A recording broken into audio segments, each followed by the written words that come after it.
YouTube channel வழியாக இந்த UPSC civil சர்வீசஸ்க்கான foundational கோர்ஸை பார்த்துட்டு இருக்கிற மாணவர்கள் எல்லாருக்கும் வணக்கம். நான் தான் Adil Baig, Indian economy faculty. I'm teaching economics for the past 7 years. நம்ம all India civil service coaching centre தமிழ்நாடோட சேனலில் யூபிஎஸ்சிக்கு தேவைப்படுற ஃபவுண்டேஷனல் கோர்ஸ் பார்த்துட்டு இருக்கோம். இதில் polity, history, geography, economy, environment இந்த மாதிரி 5 ஃபவுண்டேஷனல் ஏரியாஸோடைய பேசிக் டாபிக்ஸ் எல்லாத்தையும் கவர் பண்ணி யூபிஎஸ்சி ப்ரிப்பரேஷனை யார் ஆரம்பித்தாலும் அவங்க யூடியூப் வாயிலாக அது ஃப்ரீயாக வந்து அவங்க அந்த ஃபவுண்டேஷன் கிளாஸ் அட்டன் பண்ணி அவங்க ப்ரிப்பேர் பண்ணலாம் அப்படிங்கிறத ஒரு ஹேண்ட் ஹோல்டிங் இன்ஸ்ட்ருமெண்ட்டாக கவர்மெண்ட் பண்ணுற இந்த இனிஷியேட்டிவில் நான் வந்து இந்த ஃபவுண்டேஷன் கிளாஸில் இந்தியன் எக்கனாமி டீச் பண்ணிகிட்டு இருக்கேன். ஸோ இந்த இந்தியன் எக்கனாமியில் நம்ம ஆல்ரெடி ஆரம்பித்து 7 செஷன்ஸ் முடிச்சாச்சு. இப்போ நம்ம 8th செஷனில் இருக்கோம். இந்த 8th செஷனில் we are going to discuss about the NCERT. So நம்ம வந்து ஃபர்ஸ்ட் செஷனில் strategy and syllabus and PYQs இதெல்லாம் பார்த்து அனலைஸ் பண்ணி டிஸ்கஸ் பண்ணிட்டு இருந்தோம். செகண்ட் அண்ட் தேர்ட் செஷனில் 9th என்சிஆர்டியும், 4th and 5th செஷனில் 10th என்சிஆர்டியும், 6th, 7th, 8th, 9th இந்த 4 செஷன்லையும் வந்து we are going to discuss the 11th NCERT. So நம்ம 11th என்சிஆர்டி வந்து டிஸ்கஸ் பண்ணிட்டு இருக்கோம். ஆல்ரெடி நான் ப்ரீவியஸ் 2 செஷன்ஸில் முதல் 3 சாப்டர்ஸை இன்டெப்த்தாக டிஸ்கஸ் பண்ணி போட்டிருக்கேன். ஃபர்ஸ்ட் 60 வருஷம் இந்தியன் ஹிஸ்ட்ரி எப்படி இருந்துச்சு அப்படிங்கிறத நம்ம 6th and 7th வீடியோவில் பார்த்தோம். இன்னைக்கு செஷன் 8ல் வந்து நம்ம அந்த 11th என்சிஆர்டி, அதாவது இந்தியன் எக்கனாமிக் டெவலப்மெண்ட் அப்படிங்கிற இந்த புக்கோட தொடர்ச்சியாக அதில் வந்து நம்ம அடுத்தடுத்த சாப்டர்ஸை பார்க்க போகிறோம். ஸோ அதில் மெயினாக chapter 4 poverty, chapter 5 human capital formation, chapter 6 rural development, chapter 7 employment, chapter 8ல் வந்து we are having infrastructure. So இந்த சாப்டர்ஸ் எல்லாமே நம்ம வரக்கூடிய வீடியோஸில் பார்க்க போகிறோம். ஸோ வாங்க வீடியோக்குள்ளே போகலாம். ஸோ ஃபர்ஸ்ட் வந்து நம்ம பார்க்கக்கூடிய டாபிக் வந்து poverty. So poverty is a worst form of violence அப்படின்னு வந்து காந்தி சொல்லுவார். Poverty is a worst form of violence அப்படின்னா என்ன அப்படின்னா, ஒரு மனித சமூகம் தன்னுடைய சக மனிதர்களுக்கு செய்யக்கூடிய ஒரு வர்ஸ்ட் ஃபார்ம் ஆஃப் வயலன்ஸ் என்ன அப்படின்னா, அந்த சொசைட்டியில் பாவர்ட்டியை வச்சுக்கிட்டு இருக்கிறது தான். ஸோ ஒருத்தருக்கு நம்ம பாவர்ட்டியிலே ஒருத்தர் இருக்கும்போது அவர் வந்து ஹெல்ப்லெஸ் ஆகிறார்ல, சாய்ஸே இல்லாமல் இருக்கார்ல, அவங்களோட வாழ்க்கையை கண்ட்ரோல் பண்ணுறதுக்கான பவர் அவங்க கிட்ட இல்லாமல், அவங்க லைஃப்பில் அவங்களுக்கு வேண்டிய சாய்ஸ் அவங்க கிட்ட இல்லாமல், அவங்களோட லைஃப் வந்து சாய்ஸ்லெஸ் ஆகும், பவர்லெஸ் ஆகும், டெவலப்மெண்ட்டுக்கு ஒரு ஸ்கோப்பே இல்லாமல் போகிறதுங்கிறது வந்து it is a violence against them அப்படிங்கிற ஐடியாவில் காந்தி சொல்லியிருப்பாரு. ஸோ அப்படிப்பட்ட அந்த பாவர்ட்டி பற்றி தான் இந்த சாப்டர் வந்து நம்ம பார்க்க போகிறோம். So what is poverty? After studying the chapters, the learners will understand various attributes of poverty. So what is poverty அப்படிங்கிறது புரிஞ்சுக்கிட்டோம். And what are the various dimensions of poverty? Poverty is a multi-dimensional in nature. அதோட எல்லா டைமென்ஷன்ஸும் பார்ப்போம். Comprehend the diverse dimensions related to concept of poverty. Critically appreciate the way poverty is estimated. So பாவர்ட்டியோட multidimensional அப்ரோச்சை பார்த்துட்டு poverty எப்படி estimate பண்ணுறாங்க, அந்த poverty எஸ்டிமேஷன்ஸ்க்கு என்ன மெத்தட் யூஸ் பண்ணுறாங்க, அந்த மெத்தடில் என்னென்ன சேலஞ்சஸ் இருக்குது அப்படிங்கிறது தான் நம்ம 3வது டாபிக் பார்ப்போம். அடுத்தது வந்து appreciate and able to assess the existing poverty elevation programme. இந்தியாவில் இது வரைக்கும் என்னென்ன பாவர்ட்டி எலிவேஷன் ப்ரோக்ராம் போட்டாங்க, அதோடைய இம்பாக்ட் என்ன அப்படின்னு பார்ப்போம். ஸோ நான் ஆல்ரெடி சொன்ன மாதிரி எவ்ரி சாப்டர்லையும் ஆரம்பிக்கிறப்போ ஒரு கோட் போட்டிருக்காங்க. அந்த கோட் வந்து படிங்க, இட்ஸ் வெரி யூஸ்ஃபுல். இந்த சாப்டரில் வந்து ஆடம் ஸ்மித்தோட ஒரு கோட் இருக்குது, நேருவோட ஒரு கோட் இருக்குது. இந்த 2 கோட்டுமே வந்து பாவர்ட்டி பற்றி சொன்னாலும் நம்ம ஆன்சர் ரைட்டிங்கில் எஸ்ஏஸில் எங்கே இன்னோவேட்டிவாக யூஸ் பண்ண முடியுமோ பண்ணலாம். ஆல்ரெடி நான் காந்தியோட கோட் சொன்னேன். No society can surely be flourishing and be happy of which the far greater part of the members are poor and miserable. No society can be flourishing. எந்த ஒரு சொசைட்டியுமே it can't flourish if major part of the population is poor. ஒரு சொசைட்டியில் நிறைய பேர் புவராக இருந்தாங்க அப்படின்னா அந்த society ஃப்ளரிஷே ஆகாது அப்படின்னு சொல்கிறார். இவர் ஒரு கேபிட்டலிஸ்டிக் பர்சனாக இருந்தாலும் இவர் ஏன் இந்த ஒப்பீனியன் சொல்கிறாருன்னா, even capitalistic economy cannot function if there is huge poverty. Capitalist economy எப்போ இயங்கும் அப்படின்னா நிறைய முதலீடு பண்ணி நிறைய உற்பத்தி பண்ணும்போது they create a lot of goods and services. Only if there are people who are able to buy the goods and services, they have to spend their money and buy the goods and services. அது அவங்க பணம் கொடுத்து வாங்கக்கூடிய நிலைமையில நிறைய பேர் இருந்தால் மட்டும்தான் கேபிட்டலிசம் அப்படிங்கிறதே நடக்கும். எல்லாரும் பாவர்ட்டியில இருந்து யார் கையிலுமே பணமே இல்லைன்னா டிமாண்டே இல்லைல்ல. ஸோ அப்போ கேபிட்டலிசம் கேனாட் ஃபங்க்ஷன். ஸோ அதனால தான் அந்த ஆஸ்பெக்ட்ல அவர் சொல்லியிருப்பாரு. அண்ட் நேரு வந்து இந்தியா இண்டிபெண்டன்ஸ் ஆன பிறகு கான்ஸ்டியூட் அசம்பிளியில் கொடுத்த ஸ்பீச்சில் அவர் வந்து இந்தியாவோட எய்ம் என்ன அப்படிங்கிறத சொல்றாரு. This achievement, that is independence, is but a step தான். இந்த இண்டிபெண்டன்ஸ் 1947 கிடைச்சது ஒரு ஸ்டெப் தான், and opening opportunity, a great triumphs and achievements that await us. So இது வெறும் ஒரு ஓப்பனிங் தான். இதுக்கப்புறம் தான் நம்ம சாதனை பண்ண வேண்டிய விஷயங்கள் நிறைய இருக்கு. அதுல நம்ம முக்கியமான நம்ம இண்டிபெண்டன்ஸ் வாங்கினது ஒரு சாதனை இல்லை, இது ஒரு ஆரம்பம் தான். எது முக்கியமான சாதனை அப்படின்னா, ending of poverty, ignorance, disease and inequality of opportunity. So அதாவது வறுமையும் இக்னோரன்ஸ்னா என்ன அப்படின்னா மற்றதை பத்தி கத்துக்காம இருக்கிறது. ஒரு அதாவது you don't know about what's happening around you அப்படிங்கிற அந்த இக்னோரன்ஸ், அதாவது அவரது எஜுகேஷனை தான் குறிக்கிறார். ஸோ எண்டிங் வரும் பாவர்ட்டி, இக்னோரன்ஸ், டிசீஸ் நோய்கள் அண்ட் இன்இக்வாலிட்டி ஏற்றத்தாழ்வு. ஸோ இந்த லைன் வந்து நல்லா இருக்கு பாருங்க. Ending poverty, ignorance, disease and inequality of opportunity is the development aim of India அப்படின்னு நேரு சொல்றாரு. இந்த கோட் வந்து நோட் பண்ணி வச்சுக்கோங்க. It's very important for answer writing. So what is the objectives of what are the objectives of development? So நம்ம 1950ல 5-year plan அப்படின்னு launch பண்ணி ஆரம்பிக்கிறப்போ நம்மளுடைய டெவலப்மெண்ட்டோடைய கோலில் பாவர்ட்டி அலிவியேஷன் அப்படிங்கிறது டேரெக்டாக இருந்தது இல்லை. நம்ம க்ரோத் ஓரியன்ட் அப்ரோச் தான் பார்த்தோம் அப்படிங்கிறது ப்ரீவியஸ் வீடியோவில் பார்த்தோம். ஸோ க்ரோத் ஓரியன்ட் அப்ரோச் அப்போ பாவர்ட்டி அலிவியேஷன் அப்படிங்கிறது கவர்மெண்ட்டுடைய 5-year பிளானிங்கில் அது ஒரு தனி டார்கெட்டாக எப்போ மாறுது அப்படின்னு பார்த்தீங்கன்னா that is after 5th 5-year plan. So 5வது மற்றும் 6வது 5-year பிளானில் தான் poverty alleviation is taking a major role with respect to the 5-year plans. But அதுக்கு முன்னாடி ஃபுல்லாகவே நம்ம growth oriented, production oriented, GDP oriented அப்ரோச்சில் தான் போவோம். ஸோ நம்மளுடைய டெவலப்மெண்ட் அந்த 5-year பிளான்ல நம்ம பாவர்ட்டி எலிவேஷன் கொண்டு வரும்போது நம்மளுடைய அப்ரோச் என்னவா இருக்கு அப்படின்னா மெயின் அப்ரோச் வந்து upliftment of the poorest of the poor. So poorest of the poor, Antyodaya அப்படிங்கிற வேர்டு வந்து நம்ம நிறைய பார்ப்போம். அந்தோதியா, அன்ன யோஜனா, தீனதயாள் அந்தோதியா யோஜனா, இந்த மாதிரி அந்தோதியானா என்னதுன்னா போரஸ்ட் ஆஃப் போர். புவர்னா உங்களுக்கு தெரியும் வறுமை, பீப்புள் இன் பாவர்ட்டின்னு. போரஸ்ட் ஆஃப் புவர்னா போருக்குள்ளேயே ரொம்ப போரஸ்ட் இருக்காங்களா. இப்போ 15,000 ரூபாய் ஆவரேஜ் சம்பளம் அப்படின்னா 10,000 ரூபாய் சம்பாதிக்கிறவங்களும் போர் தான். இப்போ நம்ம பாவர்ட்டி லைன் 15,000 வச்சுக்கலாம். 10,000 ரூபாய் சம்பாதிச்சாலும் போர் தான், 8,000 ரூபாய் சம்பாதிச்சாலும் போர் தான், 3,000 ரூபாய் சம்பாதிச்சாலும் போர் தான். ஆனா இந்த 3,000 ரூபாய் சம்பாதிக்கிறவர் வந்து போரஸ்ட் ஆஃப் தி போர்ல, 10,000 ரூபாய் சம்பாதிக்கிறவரோட பேட் ஸ்டேட்ல இருக்காருல்ல. So that is poorest of the poor. அவங்கள அப்லிஃப்ட் பண்ணணும். Integrating the poor into the mainstream. Poor people are not integrated into சொசைட்டியில் அவங்க entire main economy and main சொசைட்டிலேருந்து பிரிஞ்சு தனியாக தான் இருக்காங்க. அவங்க ஒரு தனி எக்கானமி அண்ட் தனி சொசைட்டியாக வாழ்ந்துட்டு இருக்காங்க. மெயின் ஸ்ட்ரீம்ஸ் இந்த இந்த ஜிடிபி க்ரோத் பேஸ்டு இந்த எக்கனாமிக்குள்ள அவங்களோட கான்ட்ரிபியூஷன்ஸ் இல்லை and they are aloof. So அவங்கள மெயின் ஸ்ட்ரீம் பண்ணி இன்டகிரேட் பண்ணும். எப்படி இன்டகிரேட் பண்ணுவோம்? Good health, good education, good skills, good employment opportunity உருவாக்குறது மூலமா we can integrate them. Next achieving minimum standard of living for all. எல்லாருக்கும் minimum standard ensure பண்ணிடணும் அப்படிங்கிற இந்த எய்மில் தான் we started off our developmental journey. Okay, so இப்போ வந்து நம்ம பாவர்ட்டி அலிவியேஷன்னா என்ன and what are all the forms of poverty and characteristics of poverty அப்படின்னு அந்த பாவர்ட்டியோட மல்டி டைமென்ஷனல் நேச்சர் என்னங்கிறது பார்ப்போம். நம்ம ஆல்ரெடி பாவர்ட்டினா என்ன, பாவர்ட்டி லைன்னா என்ன அப்படிங்கிற அந்த பிரீஃப் அதை வந்து நம்ம வந்து ஆல்ரெடி வந்து 9th NCERT டிஸ்கஸ் பண்ணும்போதே நான் டச் பண்ணேன். இப்போ அதை இன்டெப்த்தாக போவோம். ஸோ இனிமேல் நீங்கள் பார்த்தீங்கன்னா நான் 9th and 10th NCERT வீடியோவில் நடத்தின நிறைய டாபிக்ஸ் வந்து நான் திரும்ப ரிப்பீட் பண்ணுவேன். ஸோ அப்படி ரிப்பீட் பண்ணுற மாதிரி இருக்கிறப்போ நீங்கள் வந்து நினைக்கலாம் ஏன் இதை ரிப்பீட் பண்ணுறாங்க அப்படின்னு. நான் ஏன் ரிப்பீட் பண்ணுறேன் அப்படின்னா 11th NCERT மட்டும் தனியாக பார்க்கணும் அப்படின்னு நினச்சிட்டு வீடியோ பார்க்க யாராவது வருவாங்களே, அவங்க இந்த வீடியோ பார்க்குறப்போ அவங்க அதை மிஸ் அவுட் பண்ணிடக்கூடாது அப்படிங்கிறதுக்காக தான் இது 11th NCERT வீடியோ அப்படிங்கிறதுனால 11th NCERTல சொல்லப்படுற விஷயம் எல்லாத்தையும் நான் சொல்லணும் அப்படின்னு தான் நான் ரிப்பீட் பண்ணுறேன். ஓகே, ஸோ ஒரு வீடியோ ஸ்டாண்ட் அலோன் வீடியோவாக இருக்கட்டும், லைக் 9th NCERT தனியாக, 10th NCERT தனியாக, 11th NCERT தனியாக அப்படின்னு தனித்தனியாகவே போடும்போது தனித்தனியாக யாராவது பார்க்கணும்னு நினச்சா அவங்களுக்கு எல்லாமே கிடைக்கும் அப்படிங்கிற அந்த இது யூடியூப்ல டெலிவர் பண்ணுறவங்க அந்த மைண்ட் செட்டில் தான் நான் சொல்கிறேன். Okay, so what is poverty alleviation? So poverty alleviation என்னதுன்னா வறுமையிலேருந்து வெளியே எடுக்கிறது. ஸோ அப்போ பாவர்ட்டி அலிவேஷன் என்னன்னு தெரிஞ்சுக்க முன்னாடி பாவர்ட்டினா என்னன்னு தெரிஞ்சுக்கணும்.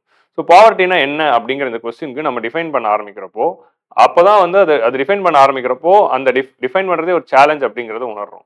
ஸோ பாவர்ட்டினா என்ன? Not having food. அப்போ சாப்பாடு கொடுத்துட்டா பாவர்ட்டி போயிடுமா?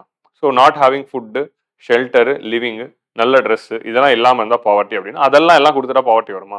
அவங்களுக்கு வந்து ஒரு வீடு இருக்கணும், வீட்டில் எலக்ட்ரிசிட்டி கனெக்ஷன் இருக்கணும், சூவேஜ் கனெக்ஷன் இருக்கணும், டாய்லெட் இருக்கணும், பேசிக் அம்யூனிட்டிஸ் வீட்டில் இருக்கணும். சரி அதெல்லாம் கொடுத்துட்டா பாவர்ட்டி போயிடுமா?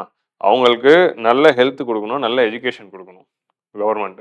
அப்போ ஹெல்த் எஜுகேஷன் கொடுத்தா பாவர்ட்டி இல்லையா? இல்லை. அதை தாண்டி நல்ல வேலை வாய்ப்பை உருவாக்கணும். ஸோ அப்போ வேலை வாய்ப்பும் உருவாக்கி தரணும். ஸோ வேலை வாய்ப்பும் உருவாக்கி தந்து நல்ல ஹெல்த் எஜுகேஷன் கொடுத்து பேசிக் கம்யூனிட்டிஸையும் கொடுத்து தான் நம்ம வைக்கணும். அப்போதான் பாவர்ட்டி வரும். ஸோ வேலை வாய்ப்பு மட்டும் கிரியேட் பண்ணால் போதுமா? அது வந்து ஃபார்மல் எம்ப்ளாய்மெண்ட்டாக இருக்கணும். அது திரும்ப கேஷுவல் லேபராக இருந்தால் அவன் திரும்ப வந்து மீகர் சேலரிஸில் திரும்ப பாவர்ட்டியாக தான் இருப்பாங்க. ஸோ அப்போ கிரியேட்டிங் ஃபார்மல் எம்ப்ளாய்மெண்ட் வருது. இந்த மாதிரி பாவர்ட்டிக்கு வந்து எண்டே இல்லை. ஸோ இதெல்லாம் தான் பாவர்ட்டி அப்படின்னு நம்ம சொன்னால் இதெல்லாம் ஒரு எக்கனாமிக் டைமென்ஷன் தான். இன்னும் சோஷியல் டைமென்ஷன் ஒன்று இருக்குது. சோஷியல் டைமென்ஷனில் என்ன? கேஸ்ட்னாலையும் ஒரு சில கேஸ்ட் டிஸ்கிரிமினேஷன் அப்படிங்கிற ஒரு விஷயம் இந்தியாவில் இருந்ததுனால ஒரு சில கேஸ்ட்டை வந்து நம்ம தௌசண்ட்ஸ் ஆஃப் இயர்ஸ் வந்து we have neglected and we have not integrated them into the mainstream development and we have not provided education. அப்போ அந்த மாதிரி கேஸ்ட் பேசிஸ்லையும் ரிலீஜன் பேசிஸ்லையும் ஜெண்டர் பேசிஸ்லையுமே வந்து people are being discriminated and அதனால ஜெண்டர் பேசிஸ்ல ரிலீஜன் பேஸ்ல கேஸ்ட் பேசிஸ்ல there is poverty which is existing. So அந்த விஷயத்தை நம்ம அட்ரஸ் பண்ண வேண்டியது இருக்கு. Women are more poor compared to men. So அப்போ சோஷியல் டைமென்ஷன் இருக்கு, சோஷியல் எக்ஸ்க்ளூஷன் அப்படிங்கிற ஒரு டைமென்ஷன் இருக்கு. சமுதாயத்திலேருந்து ஒதுக்கி வச்சுட்டோம். ஸோ அப்போ 2000 வருஷம் பல்லாயிரம் வருஷமா வந்து ஒரு ஒரு சமூகத்துக்கு வந்து நம்ம படிப்பும் கல்வி அறிவும் அப்புறமா வந்து வேலை வாய்ப்புகளும் அவங்க நினைச்ச வேலையை பண்ற அந்த ஒரு சுதந்திரமே கொடுக்கல. இந்த வேலை தான் பண்ணணும்னு சொல்லியாச்சு. ஸோ இந்த மாதிரி வந்து ஒரு ஃப்ரீடமே இல்லாம ஒரு ஜென்ரேஷனே இருந்திருக்கு அப்படின்னா imagine how the levels of poverty they would have. இப்போ ஒரு 3 ஜென்ரேஷனாக தான் ஏதோ ரிசர்வேஷன்லாம் கொடுத்து அப்லிஃப்ட் பண்றதுக்கு we are taking steps which cannot be matched what has been done in the past. So அந்த மாதிரி வந்து we are having the social dimension. So அதை தாண்டி ஒருத்தருக்கு சாய்ஸ் இல்லாமல் இருக்கிறதே ஒரு பாவர்ட்டி தான். So choice itself is a poverty அப்படின்னு சொல்றாங்க. இந்த மாதிரி பாவர்ட்டிக்கு பல டைமென்ஷன்ஸ் இருக்கு. சாய்ஸ்னா என்ன அப்படின்னா ஒருத்தர் புவரா இருந்துட்டாங்கன்னு வைங்களேன், அவங்களுக்கு வந்து ஒரு உடம்பு சரியில்லை அப்படின்னா அவங்க கவர்மெண்ட் ஹாஸ்பிட்டலுக்கு தான் போகணும்.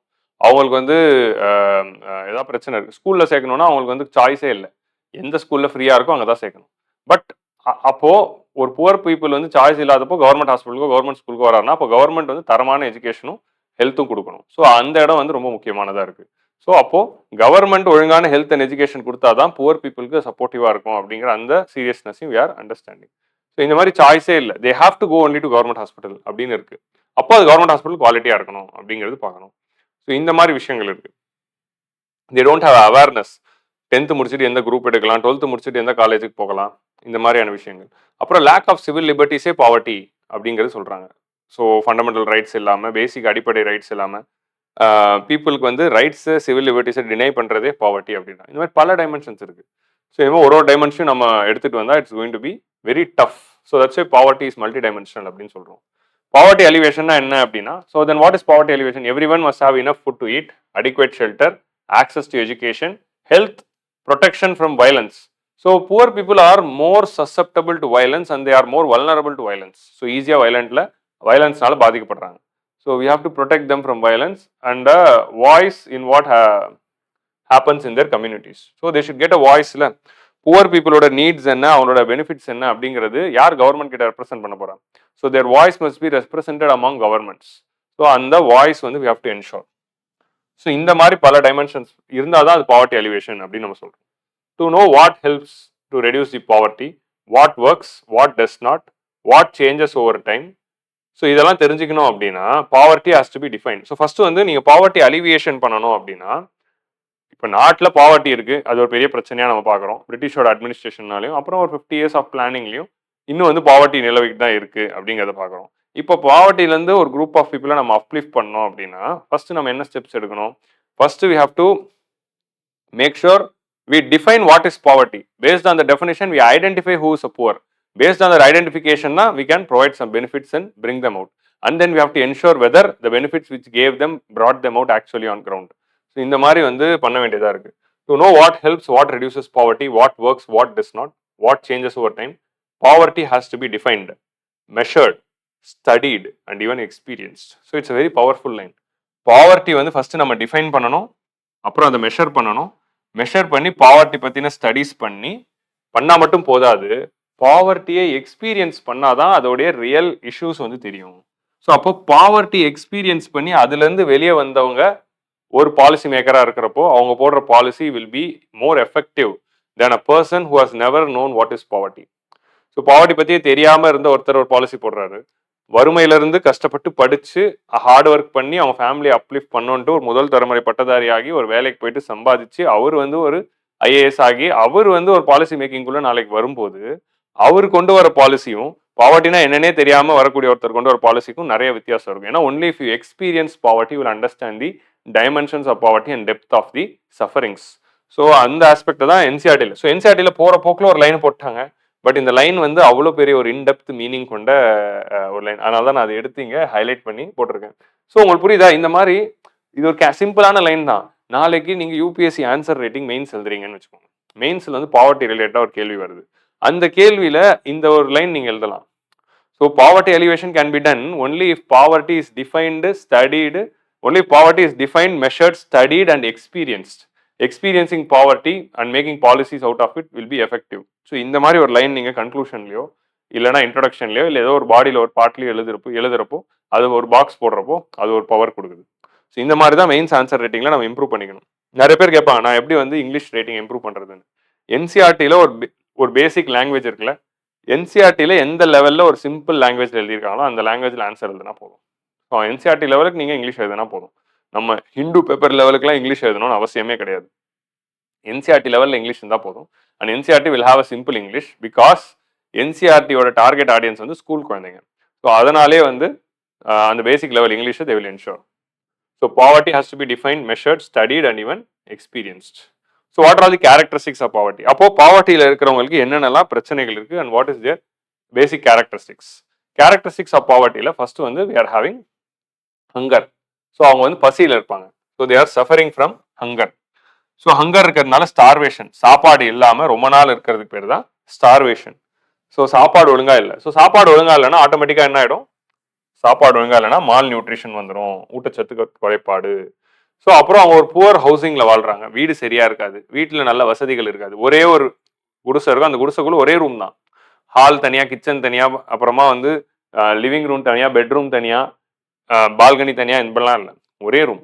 ஸோ அந்த ஒரே ரூமில் தான் பெட்டும் இருக்கும், டிவியும் இருக்கும், கிச்சனும் இருக்கும். ஸோ அப்படி இருக்கிறப்போ அந்த ஒரு சூழலில் உட்காந்து படிக்கிறதுங்கிறதே ஒரு சேலஞ்ச். உங்களுக்கு புரியுதா? அப்போ எல்லாரும் படிச்சுட்டு வாங்க, படிச்சுட்டு வந்து எல்லாருக்கும் இந்த காமன் எக்ஸாம் பாஸ் பண்ணிட்டு போங்க அப்படின்னு சொல்றப்போ என்ன ஆகுது அப்படின்னா, அந்த வீட்டில் அந்த குடிசையில படிச்சுட்டு வந்தவங்களும் ஒரு சொஃபஸ்டிகேட்டட் என்வாயன்மெண்ட்ல படிச்சுட்டு வந்தவங்களும் ஈக்குவலா நம்ம ட்ரீட் பண்ண முடியாதுல்ல. பிகாஸ் அவங்களோட என்வாயன்மெண்ட்டே இட்ஸ் நேச்சுரலி அந்த ரூம்ல உட்காந்து எப்படி படிக்க முடியும் அப்படின்னு யோசிச்சு பாருங்க. ஸோ அப்படி படிக்கவே முடியாத போது அதனால தான் வந்து we are bringing in some things like reservations. So அந்த ஒரு இன்இக்வாலிட்டியை சரி பண்றதுக்கு, ஸோ அதனால தான் வந்து we are bringing in scholarships. So hunger, starvation, poor housing, malnutrition, landlessness. So rural ஏரியாவில் பாவர்ட்டி இருக்கிறதுக்கு ஒரு முக்கியமான ரீசன் வந்து லேண்ட் இல்லாததுனால அவங்கலாம் வந்து லேண்ட்லெஸ் லேபரர்ஸா இன்னொருத்தரோட லேண்ட்ல தான் போய் ஒர்க் பண்றாங்க. அப்படி இன்னொருத்தரோட லேண்ட்ல போய் ஒர்க் பண்றப்போ they are not getting enough wages. ஏன்னா most of the time farm லேபருக்கு வந்து மினிமம் வேஜை விட கம்மியாக தான் கொடுக்கப்படுது. ஸோ அதுக்கு எக்ஸாம்பிள் என்னதுன்னா எம்ஜி நரேகா தான். எம்ஜி நரேகாவுக்கு அவ்வளோ டிமாண்ட் ஏன் இருக்கு அப்படின்னா, அப்போ எம்ஜி நரேகாலேருந்து வர சம்பளத்தை விட கம்மி சம்பளம் தான் அவங்களுக்கு ஃபார்ம் ஆக்டிவிட்டீஸ்ல கிடைக்கும். ஸோ அதனால தான் அதை விட்டுட்டு எல்லாரும் எம்ஜி நரேகாக்கு வராங்க. ஸோ அப்போ எம்ஜி நரேகா வந்து முக்கியமான அட்வான்டேஜ்ல என்ன அப்படின்னா, it it brings in the it increases the rural wages அப்படின்னு ஒரு பாயிண்ட் சொல்லுவாங்க. So landless. நெக்ஸ்ட் வந்து illiterate. So they are not educated, அதனால படிப்பு இல்லை. நெக்ஸ்ட் வந்து அன்ஸ்கில்டு, அவங்களுக்கு எந்த ஸ்கில்ஸும் இருக்காது, அதனால தான் வந்து அன்ஸ்கில்டு மேனுவல் ஒர்க்குக்கு போவாங்க. Informal jobs. Jobs are informal. What is an informal job? A job without any social security, without proper leaves, without proper agreement. So வாரத்துக்கு 2 நாள் லீவு, 8 மணி நேரம் வேலை, பிஎஃப், கிராச்சுவிட்டி, இன்சூரன்ஸு, பென்ஷனு, இந்த மாதிரிலாம் எதுவுமே இல்லாமல், எந்த ஒரு ப்ரொடெக்ஷனும் இல்லாமல் ஒரு வேலைக்கு போகிறது, அதுதான் இன்ஃபார்மல் ஜாப்ஸ். இன்டெட்னஸ், அதிகமான கடன் தொல்லையில் அவங்க பாதிச்சிருப்பாங்க. ஸோ வர்ற பணம் வந்தாலும் அது வந்து கடன் அடைக்கிறதுக்கே போயிடும். No bargaining power. ஸோ அவங்களுக்குன்னு வந்து they are not having power at all with respect to இந்த வாய்ஸ் அப்படிங்கிற இந்த விஷயம் தான். இப்போ ஒரு இண்டஸ்ட்ரியல் செக்டர்ல இருக்க ஒரு பிரச்சனையை பத்தி பேசுறதுக்கு இண்டஸ்ட்ரியில இருந்து ஒரு ரெப்ரஸன்டேட்டிவ் கவர்மெண்ட்ல போய் பேசுவாரு. ஒரு அக்ரிகல்ச்சர்ல ஒரு பிரச்சனை அப்படின்னா ஒரு பெரிய லார்ஜ் ஃபார்மர்ஸ் யூனியனோட ஹெட் போயிட்டு பேசுவாரு. ஆனா இந்த poor people, those people whom you see in the traffic signals who come for begging arms, so அவங்கள யார் ரெப்ரசென்ட் பண்ணி கவர்மெண்ட் கிட்ட அவங்களோட இஷ்யூஸை கொண்டு போறாங்க? ஸோ தே டோன்ட் ஹாவ் வாய்ஸ்ல, they don't have bargaining power. And they don't also get the advantage of vote bank politics. Next வந்து electricity. So they lack electricity and இது எலக்ட்ரிசிட்டிக்குள்ள நீங்கள் வந்து பேசிக் இன்ஃப்ராஸ்ட்ரக்சர் உள்ள சேர்த்துக்கலாம். ஃபியூவல் அப்படிங்கிறதுக்குள்ள எதுக்குன்னா குக்கிங் ஃபியூவல். குக்கிங் ஃபியூவல் வந்து இன்னும் வந்து வரகடுப்பில் யூஸ் பண்ணுறது, கேஸ் அடுப்பு இருக்காது. Gender disparity. So gender disparity is a huge factor. Actually இதுக்குள்ள கேஸ்ட்டும் நம்ம சேர்க்கலாம். கேஸ்ட்டும் ஜெண்டர் டிஸ்பாரிட்டியும் இந்தியாவில் இருந்ததுனாலேயே ஒரு பர்டிகுலர் குரூப் ஆஃப் கேஸ்ட் பீப்புளும் விமன் அப்படிங்கிற இந்த ஜெண்டரும் அண்ட் மோர் இம்பார்ட்டன்ட்லி டிரான்ஸ்ஜெண்டர் அப்படிங்கிற ஒரு கம்யூனிட்டியுமே வந்து மார்ஜினலைஸ்டாக இருக்கு. So poverty levels is very huge among டிரான்ஸ்ஜெண்டர்ஸில் and it is very huge among the SC ST community. ஏன்னா because of this historic discrimination. So இந்த டிஸ்கிரிமினேஷனை சரி பண்ணணும், ஜெண்டர் பேஸ்ட் டிஸ்பாரிட்டி. ஸோ இதெல்லாம் என்சிஆர்டியில் ஒரு பக்கத்தில் கொடுத்துருப்பாங்க. பட் இது எல்லாமே ஒரு டைமென்ஷன். அப்போ பாவர்ட்டிங்கிறது இவ்வளோ டைமென்ஷன்ஸ் அடங்கியது. ஸோ அப்போ இதில் இருக்க எல்லாத்தையும் நம்ம அட்ரஸ் பண்ணணும் அப்படிங்கிறது தான் இம்பார்ட்டன்ட். அப்போ இதில் இருக்க எல்லாத்தையும் நம்ம அட்ரஸ் பண்ணணும்னா அதுக்கு என்ன பண்ணணும்? Simple. Good health and good education by government in government schools and government hospitals. இது ஃபர்ஸ்ட். சரியா? அதுக்கு மூணாவதா government should create employment opportunities. So good health, good education and proper employment opportunities இது மூணுத்தையும் ஏற்படுத்தி கொடுத்துட்டாலே ஒருத்தருக்கு இந்த பிரச்சனைகள் எல்லாம் சால்வ் ஆயிடும். அது நடக்கிற வரைக்கும் அவங்களுக்குலாம் கவர்மெண்ட் வந்து சப்போர்ட் பண்ணணும். ஸோ அடுத்த நாளைக்கே வந்து good health, good education, good employment வந்துடாதுல. அது கொஞ்சம் டைம் எடுக்கும்ல. அந்த லெவலை ரீச் அந்த லெவல் ரீச் பண்றது தான் நம்ம கோல். பட் அந்த லெவலை ரீச் பண்ற வரைக்கும் அவங்கள ஹேண்ட் ஹோல்ட் பண்ணி அவங்களுக்குன்னு ஒரு சில ஸ்கீம்ஸ் போட்டு அவங்கள பார்த்துக்கணும். ஸோ ரேஷன் கடையில் அவங்களா சம்பாதிச்சு வாங்குற வரைக்கும் நம்ம ரேஷன் கடையில் ரைஸ் கொடுக்கணும். அண்ட் வேரியஸ் அதர் பெனிஃபிட்ஸ் பேசிக் தேவைப்படுற பேசிக் அசட்ஸ் கொடுத்துடணும். ஆர் இப்போ வந்து மகளிர் உரிமை தொகை அப்படின்னு சொல்லி 1000 rupees கொடுக்குறேன். இந்த மாதிரி ஸ்கீம்ஸ்ல we have to give some benefits. Urban poor and rural poor. So பாவர்ட்டிக்குள்ளேயே வந்து அர்பன் புவருக்கும் ரூரல் புவருக்கும் உள்ள இருக்கிற டிஃபரன்ஸ் வேறு. அர்பன் ஏரியாவில் இருக்கிற புவர்லாம் யாரு அப்படின்னா who are this urban poor அப்படின்னு பார்த்தீங்கன்னா ரூரல் ஏரியாவில் புவராக இருக்கிறவங்க தான் அர்பனுக்கு வந்து திரும்ப புவராகவும் கண்டினியூ ஆகுறாங்க அப்படின்னு ஒன்று இருக்குது. ஸோ ரூரல் ஏரியாஸில் லேண்ட்லெஸ் லேபரராக இருந்து ரூரல் ஏரியாவில் லேக் ஆஃப் எம்ப்ளாய்மெண்ட் ஆப்பர்ச்சுனிட்டி. ஏன்னா மற்ற அதர் செக்டர்ஸ் இருக்காது, அக்ரிகல்ச்சர் தான் மேஜராக இருக்குது. அங்கே ஒழுங்கான எம்ப்ளாய்மெண்ட் இல்லை. அக்ரிகல்ச்சர் சீசனல் எம்ப்ளாய்மெண்ட் ரொம்ப கம்மி வேஜஸ். ஸோ அதுலேருந்து வெளியே வரணும் அப்படிங்கிறதுக்காக நான் ஃபார்ம் ஆக்டிவிட்டீஸில் ஜாப் இல்லை ரூரல் ஏரியாவில் அப்படிங்கிறதுக்காக அர்பன் ஏரியா நோக்கி வராங்க. அர்பன் ஏரியா நோக்கி வரும்போது அவங்க lack of skill and education வந்து அவங்களுக்கு கம்மியாக இருக்கிறதுனால அவங்களுக்கு அர்பன் ஏரியாலையும் கேஷுவல் லேபருக்கான வேலை தான் கிடைக்குது. அர்பன் ஏரியாவில் ரூரல் ஏரியாவோட ஸ்டாண்டர்ட் ஆஃப் லிவிங் அதிக செலவாகும். ஸோ அப்போ அவங்களுக்கு அர்பன் ஏரியாவில் வந்து வேலை பார்த்தாலும் அந்த சம்பளம் வந்து அர்பன் ஏரியாவில் அவங்க டே டு டே லைஃப்பை லீட் பண்ணுறதுக்கே பத்தாமல் இருக்கு. ஸோ அப்போ urban poor are just overflow of rural poor. So this is one criteria. அதே மாதிரி அர்பன் ஏரியாஸ்லேயே இருக்குது they are doing the casual labour and marginalised employments இதெல்லாம் பண்ணுறப்பையும் they are being affected. So that is major difference. So urban புவரில் இருக்கிற majority of the people எங்கே இருக்காங்க அப்படின்னா informal labour. They are mostly working in unorganised sectors. இப்போ வந்து ஒரு கடையில் வந்து வேலை செய்கிறவங்க, ஹோட்டல்ஸில் வந்து சர்வர்ஸாக இருக்கிறவங்க, ஒரு பெரிய பெரிய கடைகளில் வந்து சேல்ஸ் பர்சன்ஸ், இந்த மாதிரி சின்ன சின்ன வேலைகள் பண்ணுறவங்க, இந்த மாதிரி வந்து அன்ஆர்கனைஸ் செக்டரில் இன்ஃபார்மல் எம்ப்ளாய்மெண்ட்ஸில் இருக்காங்க. ரூரல் ஏரியாவில் இருக்கிற புவர்லாம் யாரு அப்படின்னு பார்த்தா லேண்ட்லெஸ் லேபரர்ஸ் தான் மோஸ்ட்லி ரூரல் ஏரியா புவராக இருக்காங்க. So this is the dimensions of poverty. இப்போ நெக்ஸ்ட் வந்து we have to identify who are poor. So நம்ம வந்து பாவர்ட்டி அலிவேஷன் வறுமையை ஒழிக்கணும் அப்படின்னா ஃபர்ஸ்ட் வறுமை எவ்வளோ இருக்குது அப்படின்னு மெஷர் பண்ணணும். ஸோ அதுதான் வந்து we have to measure and identify the poor before we are able to alleviate them. So அதை மெஷர் பண்ணுறதுக்கு தான் வந்து நம்ம பாவர்ட்டி லைன் அப்படிங்கிற கான்செப்டை கொண்டு வரோம். ஸோ இந்த பாவர்ட்டி லைன் அப்படிங்கிற கான்செப்ட் இந்தியாவில் ஃபர்ஸ்ட் கொண்டு வந்தது தாதாபாய் நரோஜி. தாதாபாய் நரோஜி வந்து என்ன பண்ணுறாரு, poverty and British rule in India அப்படின்னு ஒரு புக் வந்து ரெடி பண்றாரு. ஸோ அதில் என்ன ஐடென்டிஃபை, அவர் தான் ஃபர்ஸ்ட் வந்து இந்தியாவில் எக்கனாமிக் கிரிட்டிசிசம் ஆஃப் பிரிட்டிஷ் ரூலை வந்து பண்றாரு. ஸோ பிரிட்டிஷ் ரூல் வந்து இந்தியாவுக்கு வந்து they R exploiting Indian economy. நம்ம ஃபர்ஸ்ட் சாப்டர்ல பார்த்தோம்ல, அந்த மாதிரி they are exploiting Indian economy, they are not benefiting Indian economy, and அதனால இந்தியன் எக்கனாமியில் பாவர்ட்டி அதிகமாயிட்டு இருக்கு அப்படிங்கிறத படிச்சு ஃபர்ஸ்ட் சொல்லி அந்த எக்கனாமிக் கிரிட்டிசிசம் ஆஃப் பிரிட்டிஷ் ரூலை பண்ணது Dadabhai Naoroji, grand old man of India. So அவர் தான் வந்து இட்ஸ் வெரி இம்பார்ட்டன்ட் ஃப்ரீடம் மூவ்மெண்ட்டோட ஒரு ஆரிஜின். ஸோ அவர் வந்து என்ன பண்றாரு, பிரிட்டிஷ்னால இந்தியாவில் எவ்வளோ வறுமை அதிகமாக இருக்கு, பாவர்ட்டி அதிகமாக இருக்கு அப்படிங்கிறத மெஷர் பண்றதுக்கு ஒரு பாவர்ட்டி லைனை கிரியேட் பண்றாரு. அதுதான் வந்து நம்ம jail cost of living poverty line அப்படின்னு சொல்றோம். ஸோ அவர் என்ன பண்றாரு, ஜெயிலில் வந்து 3 வேளை சாப்பாடு கொடுத்து பேசிக்காக ஒருத்தர் இருக்காருல்ல, அப்போ ஜெயிலில் 3 வேளை சாப்பாடுல என்னென்ன கொடுக்குறாங்க, ஸோ அந்த சாப்பாடை வெளியில இருக்கிற ஒரு ஆள் வாங்குறதுக்கு எவ்வளோ செலவாகுது. ஸோ பேசிக் ஜெயிலில் வந்து எப்படி சாப்பாடு கொடுப்பாங்க, பேசிக் மினிமம் லெவல், பிரிட்டிஷ் டைம்ல நான் சொல்றேன், அந்த பேசிக் மினிமம் லெவல் சாப்பாடை வெளியே வாங்குறதுக்கு எவ்வளோ செலவாகுது, அந்த அளவுக்கு யார் சம்பாதிக்கிறாங்க அப்படின்னு பார்த்துட்டு அதை ஒரு லெவலாக வச்சுக்கிட்டு அதை தான் பாவர்ட்டி லைனாக வச்சுக்கிறாங்க. அதுக்கு அதிகமாக சம்பாதிக்கணும் அபோவ் பாவர்ட்டி லைன், அதுக்கு பிலோ கம்மியாக சம்பாதிக்கணும் பிலோ பாவர்ட்டி லைன். இந்த மாதிரி பாவர்ட்டி லைன் அப்படிங்கிற அந்த கான்செப்டை ஃபர்ஸ்ட் இவர் தான் கொண்டு வர்றாரு. So what is poverty line? So poverty line வந்து income based and consumption based அப்படின்னு 2 இருக்கு. இதோட ஐடியா என்ன அப்படின்னா, பேசிக் லிவிங் வாழ்றதுக்கு தேவைப்படுற பொருட்கள், ஒரு பேர் பேசிக் மினிமம் லிவிங் வாழணும் அப்படின்னா நமக்கு ஒரு சில பொருட்கள் இருக்கணும், ஒரு சில விஷயங்கள் இருக்கணும். அதை வாங்குறதுக்கு எவ்வளோ செலவாகுது அப்படின்னு நம்ம கண்டுபிடிக்கணும். அதை வாங்குறதுக்கு எவ்வளோ செலவாகுதுன்னு கண்டுபிடிக்கிறோம். அதை வாங்குறதுக்கு எவ்வளோ செலவாகுது கண்டுபிடிக்கும். இப்படி இருக்கலாம், மாசத்துக்கு 10,000 ரூபாய் ஆகுது அப்படின்னு கண்டுபிடிக்கிறோம்னு வைங்க. ஸோ இப்படி இந்த பேசிக் பொருட்களை வாங்குறதுக்கு 10,000 ரூபாய் செலவாகுது அப்படின்னா இந்த 10,000 ரூபாய் தான் பாவர்ட்டி லைன் அப்படின்னு போட்டுருக்கோம். இந்த 10,000 ரூபாய்க்கு மேலே சம்பாதிக்கிறவங்க அபோவ் பாவர்ட்டி லைன், 10,000 ரூபாய் கீழே சம்பாதிக்கிறவங்க பிலோ பாவர்ட்டி லைன். ஸோ இதை வச்சு தான் நம்ம பாவர்ட்டி லைன்லாம் என்ன அப்படின்னு சொல்றோம். So above poverty line and below poverty line. So இப்போ இது வந்து இன்கம் பேஸ்ட், அவங்க எவ்வளோ சம்பாதிக்கிறாங்கிறத வச்சு.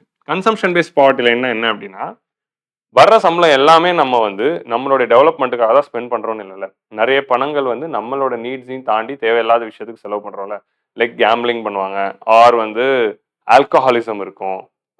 இந்த மாதிரியான விஷயங்களுக்கும் அதர் அன்வான்டட் எக்ஸ்பெண்டிச்சர்ஸ் நிறைய விஷயத்துக்கும் நம்ம பண்றோம். அப்படி பண்றப்போ என்ன ஆயிடுது? நம்மளுடைய லைஃபோட டெவலப்மெண்ட்டுக்கு நம்ம ஆல்ரெடி புவரா இருப்பாங்க. அப்போ அவங்களோட லைஃபோட டெவலப்மெண்ட்காகவும், ஃபியூச்சர் நீட்ஸ்க்காகவும் சேவிங்ஸ் பண்ணாம இந்த மாதிரி அன்வான்டட் இதுல செலவு பண்ணிடுறாங்க. அப்போ ஒரு பேசிக் லைஃபை வாழ்றதுக்கு 10,000 தேவை அப்படின்னா 10,000 மேல சம்பாதிக்கிறவங்களாம் அபோவ் பாவர்ட்டி லைன் அப்படின்னு சொன்னா சரிப்பட்டு வராது. ஏன்னா அவங்க 10,000 சம்பாதிச்சாலும் 1,000 தேவையில்லாத விஷயத்துக்கு செலவு பண்ணிட்டு 9,000 தான் அவங்க லைஃப்காக செலவு பண்றாங்க. அப்போ நீங்க எவ்வளவு செலவு பண்றீங்க, உங்களோட பேசிக் லிவிங் வாழ்றதுக்கு எவ்வளவு செலவு பண்றீங்க அப்படிங்கறத அந்த கன்சம்ஷன் எக்ஸ்பெண்டிச்சரை வச்சு பாவர்ட்டி லைனை கண்டுபிடிக்கலாம். இந்த மாதிரி 2 ஐடியா இருக்கு. ஸோ இது மாதிரி பேர் எசென்ஷியல் நீட்ஸ் சிம்பிள் லைஃப் வாழ்றதுக்கு என்னென்ன பொருள் தேவை, அந்த பொருள் வாங்குறதுக்கு எவ்வளவு ரூபாய் ஆகுது, அவ்வளவு ரூபாய் நீங்க சம்பாதிக்கிறீங்களா அப்படின்னு வச்சு தான் பாவர்ட்டி லைன் வருது. ஸோ பொதுவாக இந்தியாவில் வந்து நம்ம என்ன அப்ரோச் கொண்டு வந்தோம் அப்படின்னா calorie based approach. Calorie based அப்ரோச்னா என்ன அப்படின்னா ரூரல் ஏரியானா 2,400 கேலரி, அர்பன் ஏரியானா 2,100 கேலரி. ஸோ நீங்கள் வந்து ஆவரேஜாக ஒரு ரூரல் ஏரியாவில் வாழணும்னா 2,400 கேலரி ஒரு நாளைக்கு தேவை, அர்பன் ஏரியாவில் ஒரு 2,100 கேலரி தேவை. இந்த கேலரி பேஸ்டு ஃபுட்டு நீங்கள் ஒரு நாளைக்கு சாப்பிட்றதுக்கு உங்களுக்கு 2,400 கேலரி இல்லைனா 2,100 கேலரி வாங்குறதுக்கு எவ்வளோ செலவாகுது, இந்த ஃபுட் வாங்குறதுக்கு உங்களுக்கு எவ்வளோ செலவாகுது, அந்த செலவுக்கு மாச செலவு எவ்வளோ ஆகுதோ அதை தான் பாவர்ட்டி லைன் அப்படின்னு நம்ம வைக்கணும். ஸோ இதே ரூரலுக்கு அர்பனுக்கு வித்தியாசம் அப்படின்னா ரூரல் ஏரியாவில் நிறைய மேனுவல் ஒர்க் இருக்கு கம்பேர்ட் டு அர்பன் ஏரியா. அதனால அதுக்காக கொஞ்சம் ஹையர் கேலரி. இந்த கேலரி வாங்குறதுக்கு உங்களுக்கு எவ்வளோ செலவாகுதோ அதை ஒரு பாவர்ட்டி லைனாக போட்டுட்டு அது கீழே இருக்கவங்க பிபிஎல், அதுக்கு மேலே இருக்கவங்க ஏபிஎல் அப்படின்னு சொல்லி கால்குலேட் பண்ணுறது தான் கேலரி பேஸ்டு பாவர்ட்டி லைன். இது வந்து over the period of time nutrition பேஸ்டா அப்படியே நம்ம எவால்வ் ஆயிட்டோம். ஸோ இதுதான் இந்தியாவில் இருக்க அப்ரோச். ஸோ புக்கில் வந்து நம்ம பழைய டேட்டா தான் கொடுத்துருப்பாங்க, நீங்கள் அப்டேட்டட் டேட்டா பாருங்க. எப்போ படித்தாலும் நம்ம அப்டேட்டட் டேட்டா தான் படிக்கணும். புக்கில் இருக்கிறது நம்ம கான்செப்ட்ஸ் மட்டும் எடுத்துக்கிட்டு டேட்டா பெருசாக எடுக்க வேணாம். டேட்டா வந்து நம்ம அப்டேட் பண்ணிக்கணும். அந்த வருஷத்தோட எக்கனாமிக் சர்வேல எல்லா டேட்டாவும் வரும். ஸோ அப்போ இந்த 11th புக்கில் இருக்கிற எல்லா டேட்டாவும் பழைய டேட்டா. அதோட புது டேட்டாக்கு எங்கே போகிறது? புது டேட்டாக்கு எங்கே போனோம்னா நீங்கள் எந்த வருஷம் ப்ரிலிம்ஸ் கொடுக்குறீங்களோ அந்த வருஷத்தோட எக்கனாமிக் சர்வேல இருக்கும். ஸோ அந்த வருஷம் எக்கனாமிக் சர்வே கிளாஸ் அட்டன் பண்ணி நீங்கள் அந்த டேட்டா வந்து எடுத்துக்கலாம்.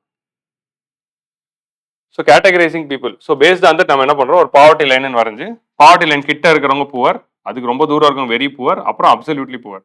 இப்போ நம்ம வந்து 10,000 அதுதான் பாவர்ட்டி லைன் அப்படின்னு சொல்கிறோம் அப்படின்னா 8,000 10,000 இருந்தால் அவங்க புவர் அப்படின்னு சொல்லலாம். அவங்க வந்து 6,000 இல்லை 5,000 8,000 இருந்தால் அவங்க வெரி புவர். 5,000 கீழே சம்பாதிக்கிறவங்க அப்சல்யூட்லி புவர் அப்படின்னு சொல்கிறோம். பட் அதுக்காக வந்து 11,000 சம்பாதிக்கிறவர் என்ன பணக்காரரா? கிடையவே கிடையாது. அவரும் புவர் தான். ஸோ அதனால தான் வந்து நாட் சோ புவர் அப்படின்னு ஒரு கேட்டகரி இங்கே வைக்கிறோம். ஸோ நம்ம வெறும் வந்து இவங்களுக்கு மட்டும் ஸ்கீம்ஸ் போட்டுட்டு இருந்தா அப்போ இவரோட நிலைமை என்ன? இவர் வந்து புவர் இல்லையா? ஸோ இவங்களும் புவர் தான். ஸோ அதனால தான் வந்து பாவர்ட்டி மெஷர்மெண்ட்டே ஒரு சேலஞ்ச். ஸோ நம்ம ஒரு லைனை போட்டு இந்த லைனுக்கு கீழே தான் புவர் அப்படின்ட்டோம்னா அந்த லைனுக்கு மேலே இருக்கிறவர் புவர் இல்லைன்னு சொல்லிட முடியாது. ஸோ அதான் இதில் இருக்க மிகப்பெரிய பிரச்சனை. 12,000 சம்பாதிச்சா புவர் இல்லையா? அவங்களும் புவர் தான். 2,000 எக்ஸ்ட்ரா இருக்கிறதுனால ஒன்றும் பெருசான சேஞ்சஸ்லாம் நடக்கிறது. ஸோ அந்த சேலஞ்ச் தான் பாவர்ட்டியில் இருக்கு. ஸோ இந்த மாதிரி பாவர்ட்டி அப்படிங்கிறத டெஃபினிஷன்லையும் யார் புவர் அப்படிங்கிறதுல ஐடென்டிஃபிகேஷன்லையும் சேலஞ்சஸ் இருக்கிறதுனால தான் யூனிவர்சலைசேஷன் பண்ணுறாங்க. யூனிவர்சலைசேஷனா என்ன? எல்லாருக்கும் தரும், ரேஷன் கார்டு இருந்தாலே தருவோம் அப்படின்னு சொல்லிடுறாங்க. ஸோ அதனால தான் இதில் இது பண்ணுறாங்க. அப்படி பண்ணுறப்போ என்ன ஆயிடுது, எல்லாருக்கும் அது கிடச்சிருது, யார் வேணா வாங்கிக்கலான்னு. ஸோ அப்படி பண்ணுறப்போ என்னதுன்னா புவரா இல்லாதவங்களும் வந்து அந்த சலுகைகள் எடுத்துக்கிறாங்க. ஸோ அப்போ யூனிவர்சலைசேஷன் பண்ணுறதுக்கான ரீசன் வந்து கரெக்டான ரீசன் தான். எக்ஸ்க்ளூஷன் எரரை அவாய்ட் பண்ணுது. ஏன்னா நம்ம வந்து யாருமே எக்ஸ்க்ளூட் பண்ணிடக்கூடாது. நீங்க தப்பான ஆளை இன்க்ளூட் கூட பண்ணிடலாம், அது தப்பு இல்லை. ஆனால் ஜென்யூனான ஒரு பர்சனை எக்ஸ்க்ளூட் பண்ணுறது ரொம்ப தப்பு. ஸோ அதனால வந்து ஒரு பணக்காரர் வந்து ஒரு பெனிஃபிட் வாங்கிட்டாருன்னா தப்பு இல்லை. ஆனால் உண்மையான ஏழைக்கு அது கிடைக்காம போகிறது தான் தப்பு. ஸோ அதனால தான் யூனிவர்சலைஸ் பண்ணுறோம். ஆனால் யூனிவர்சலைசேஷன் பண்ணுறப்போ ரிச் பீப்புளை டிஸ்கரேஜ் பண்ணுற மாதிரியான நம்ம வந்து ஸ்டெப்ஸும் அது கூட சேர்த்துக்கணும். You have to deter rich people from accessing it. So அதுக்கப்புறம் middle class, upper middle class, rich, very rich, millionaires, billionaires. So இந்த மாதிரி பல கேட்டகரிஸ் இருக்கு. ஸோ அது உங்களுக்கே தெரியும். இந்தியாவில் வந்து நம்பர் ஆஃப் பில்லினியர்ஸ் வந்து அதிகமாயிட்டே போகிறாங்க வருஷத்துக்கு வருஷம். அண்ட் எஸ்பெஷலி பேண்டமிக் அப்புறம் number of billionaires in India பயங்கரமாக அதிகமாக இருக்காங்க. ரீசெண்டாக கூட நீங்கள் பார்த்துருப்பீங்க, ஒரு கல்யாணத்தை 6 மாதம் நடத்துகிறாங்க. எதுக்கியா ஒரு கல்யாணத்தை 6 மாதம் நடத்துறீங்க அப்படிங்கிற மாதிரி போயிருப்பாங்க. ஸோ அந்த மாதிரி இருக்கு. ஸோ இந்தியாவில் வந்து நம்பர் ஆஃப் பில்லினியர்ஸ் வந்து எவ்ரி வருஷம் அதிகமாயிட்டே போகிறாங்க. அது ஒரு சைடு. இன்னொரு சைடு பார்த்தீங்கன்னா we are also having people who are suffering chronic poverty. இதுதான் வந்து inequality, rich getting richer and poor becoming poorer phenomenon. இது வந்து எதனால் நடக்குது அப்படின்னா கேபிட்டலிஸ்டிக் சொசைட்டியோட ஒரு கேபிட்டலிஸ்டிக் எக்கனாமியோட ஒரு அவுட்கம். ஸோ இந்த பாவர்ட்டியில வந்து அவங்களுடைய ஸ்டேட்டஸ் மாறுறதை வச்சு நம்ம இன்னும் ஒரு சில கேட்டகரிஸ் வந்து என்சிஆர்டியில் வச்சிருக்கோம். ஸோ எப்படி வச்சிருக்காங்க என்சிஆர்டியில் வச்சிருக்காங்க எப்படி இருக்காங்க அப்படின்னா chronic poor, transient poor and non poor அப்படின்னு. ஸோ ஒருத்தருக்கு ஒரு சில most of the poor people வந்து கேஷுவல் லேபர்ல தான் இருக்காங்க. கேஷுவல் லேபர்னா என்ன அப்படின்னா அவங்க மாச சம்பளம் இருக்காது. ஸோ மாச சம்பளம் இல்லாமல் they will be working temporarily அந்த மாதிரி. ஸோ அந்த மாதிரி இருக்கிறப்போ அவங்களுக்கு வந்து ஒரு சில மாதங்கள் சம்பளம் வரும், ஒரு சில மாதங்கள் சம்பளம் வராது. அக்ரிகல்ச்சர் லேபர் பார்த்தீங்கன்னா சோயிங், ஹார்வெஸ்டிங் அப்போ தான் வேலை. கன்ஸ்ட்ரக்ஷன் ஒர்க்கர்னா கன்ஸ்ட்ரக்ஷன் இருந்தால் தான் வேலை, இல்லைன்னா வேலை இல்லை. ஒரு பில்டிங் கட்டி முடிச்சிட்டாங்கன்னா அப்புறம் அடுத்த பில்டிங் கிடைக்கிற வரைக்கும் வேலை இல்லை. ஸோ இந்த மாதிரிலாம் இருக்கிறப்போ ஒரு சில மாதம் சம்பளம் வரும், வராது. ஸோ அதனால அதை வச்சு நம்ம ஒரு சிலர் பிரிக்கிறோம். எப்பவுமே பாவர்ட்டி லைனுக்கு கீழே இருக்கிறவங்க ஆல்வேஸ் புவர். சரியா? எப்பவுமே அவங்க பாவர்ட்டி லைன் கீழே தான் இருக்காங்க. ஆனா எப்பயாவது மேல போயிட்டு வருவாங்க. மாசத்துல எப்பயாவது ஒரு வருஷத்துல எப்பயாவது ஒரு வாட்டி மேல போயிட்டு வருவாங்க. ஆனா வருஷத்துல மிச்ச எல்லா டைமும் கீழே இருக்காங்க அப்படிங்கிறவங்க யூஸ்வலி புவர். சேர்னிங் புவர் அப்படின்னா ஒரு மாசம் மேல இருப்பாங்க, ஒரு மாசம் கீழே வருவாங்க, மேல இருப்பாங்க, கீழே வருவாங்க, மேல இருக்காங்க, கீழே வருவாங்க அப்படின்னு சேர்னிங் புவர் அப்படிங்கிற இந்த கேட்டகரி இருக்கு. அக்கேஷனலி புவருங்கிறது யாருன்னா அவங்க ஜஸ்ட் அபவ் பாவர்ட்டி லைன் தான் இருப்பாங்க. ஆனா எப்பயாவது ஒரு வாட்டி கீழே வந்துட்டு போயிடுவாங்க. இது வந்து அக்கேஷனலி புவர். நெவர் புவர் அப்படிங்கிற பீப்புள் தான் இந்த பீப்புள். மிடில் கிளாஸ்ல இருந்து பில்லியனியர்ஸா இருக்கிறவங்க தான் நெவர் புவர். ஸோ இந்த நாட் சோ புவர் பீப்புள் வந்து அப்பப்போ வந்து சேர்னிங் புவராகவும் அக்கேஷனலி புவராகவும் வந்து போயிட்டு இருப்பாங்க. ஸோ இந்த மாதிரி வந்து புவர்ல நிறைய டைப்ஸ் இருக்கு. இதெல்லாம் ப்ரிலிம்ஸ்ல கேட்கப்படலாம். இப்போ நம்ம பாவர்ட்டி எலிவேஷன் ஸ்கீம்ஸ் வந்து வெறும் வந்து ஆல்வேஸ் புவர் பீப்புளுக்கு மட்டும் கொண்டு வந்தா அது சரியா? கிடையவே கிடையாது. ஏன்னா there are some people are usually poor and churning poor. இவங்களுக்கும் வந்து நம்ம பெனிஃபிட்ஸ் கொடுக்கணும். ஸோ அதுதான் பாவர்ட்டி மெஷர்மெண்ட்ல இருக்கிற மிகப்பெரிய சேலஞ்ச். அதே மாதிரி பெனிஃபிஷியரி ஐடென்டிஃபிகேஷன்ல இருக்க சேலஞ்ச். ஏன்னா ஒரு மாசம் அவர் வந்து புவரா இல்லாம இருக்காரு, ஆனா மிச்சம் அடுத்த மாசம் புவரா இருக்காரு. அப்போ அவர் புவரா இல்லையா? ஸோ இந்த மாதிரி ஒரு சில கொஸ்டின்ஸ் இருக்கிறதுனால நம்ம அதனாலதான் வந்து hard and fast rule base பண்ணி இதை மெஷர் பண்ண முடியாது அப்படின்னு சொல்றோம். பாவர்ட்டியை புரிஞ்சுக்க தான் முடியுமே தவிர நம்பரா சொல்லிட முடியாது.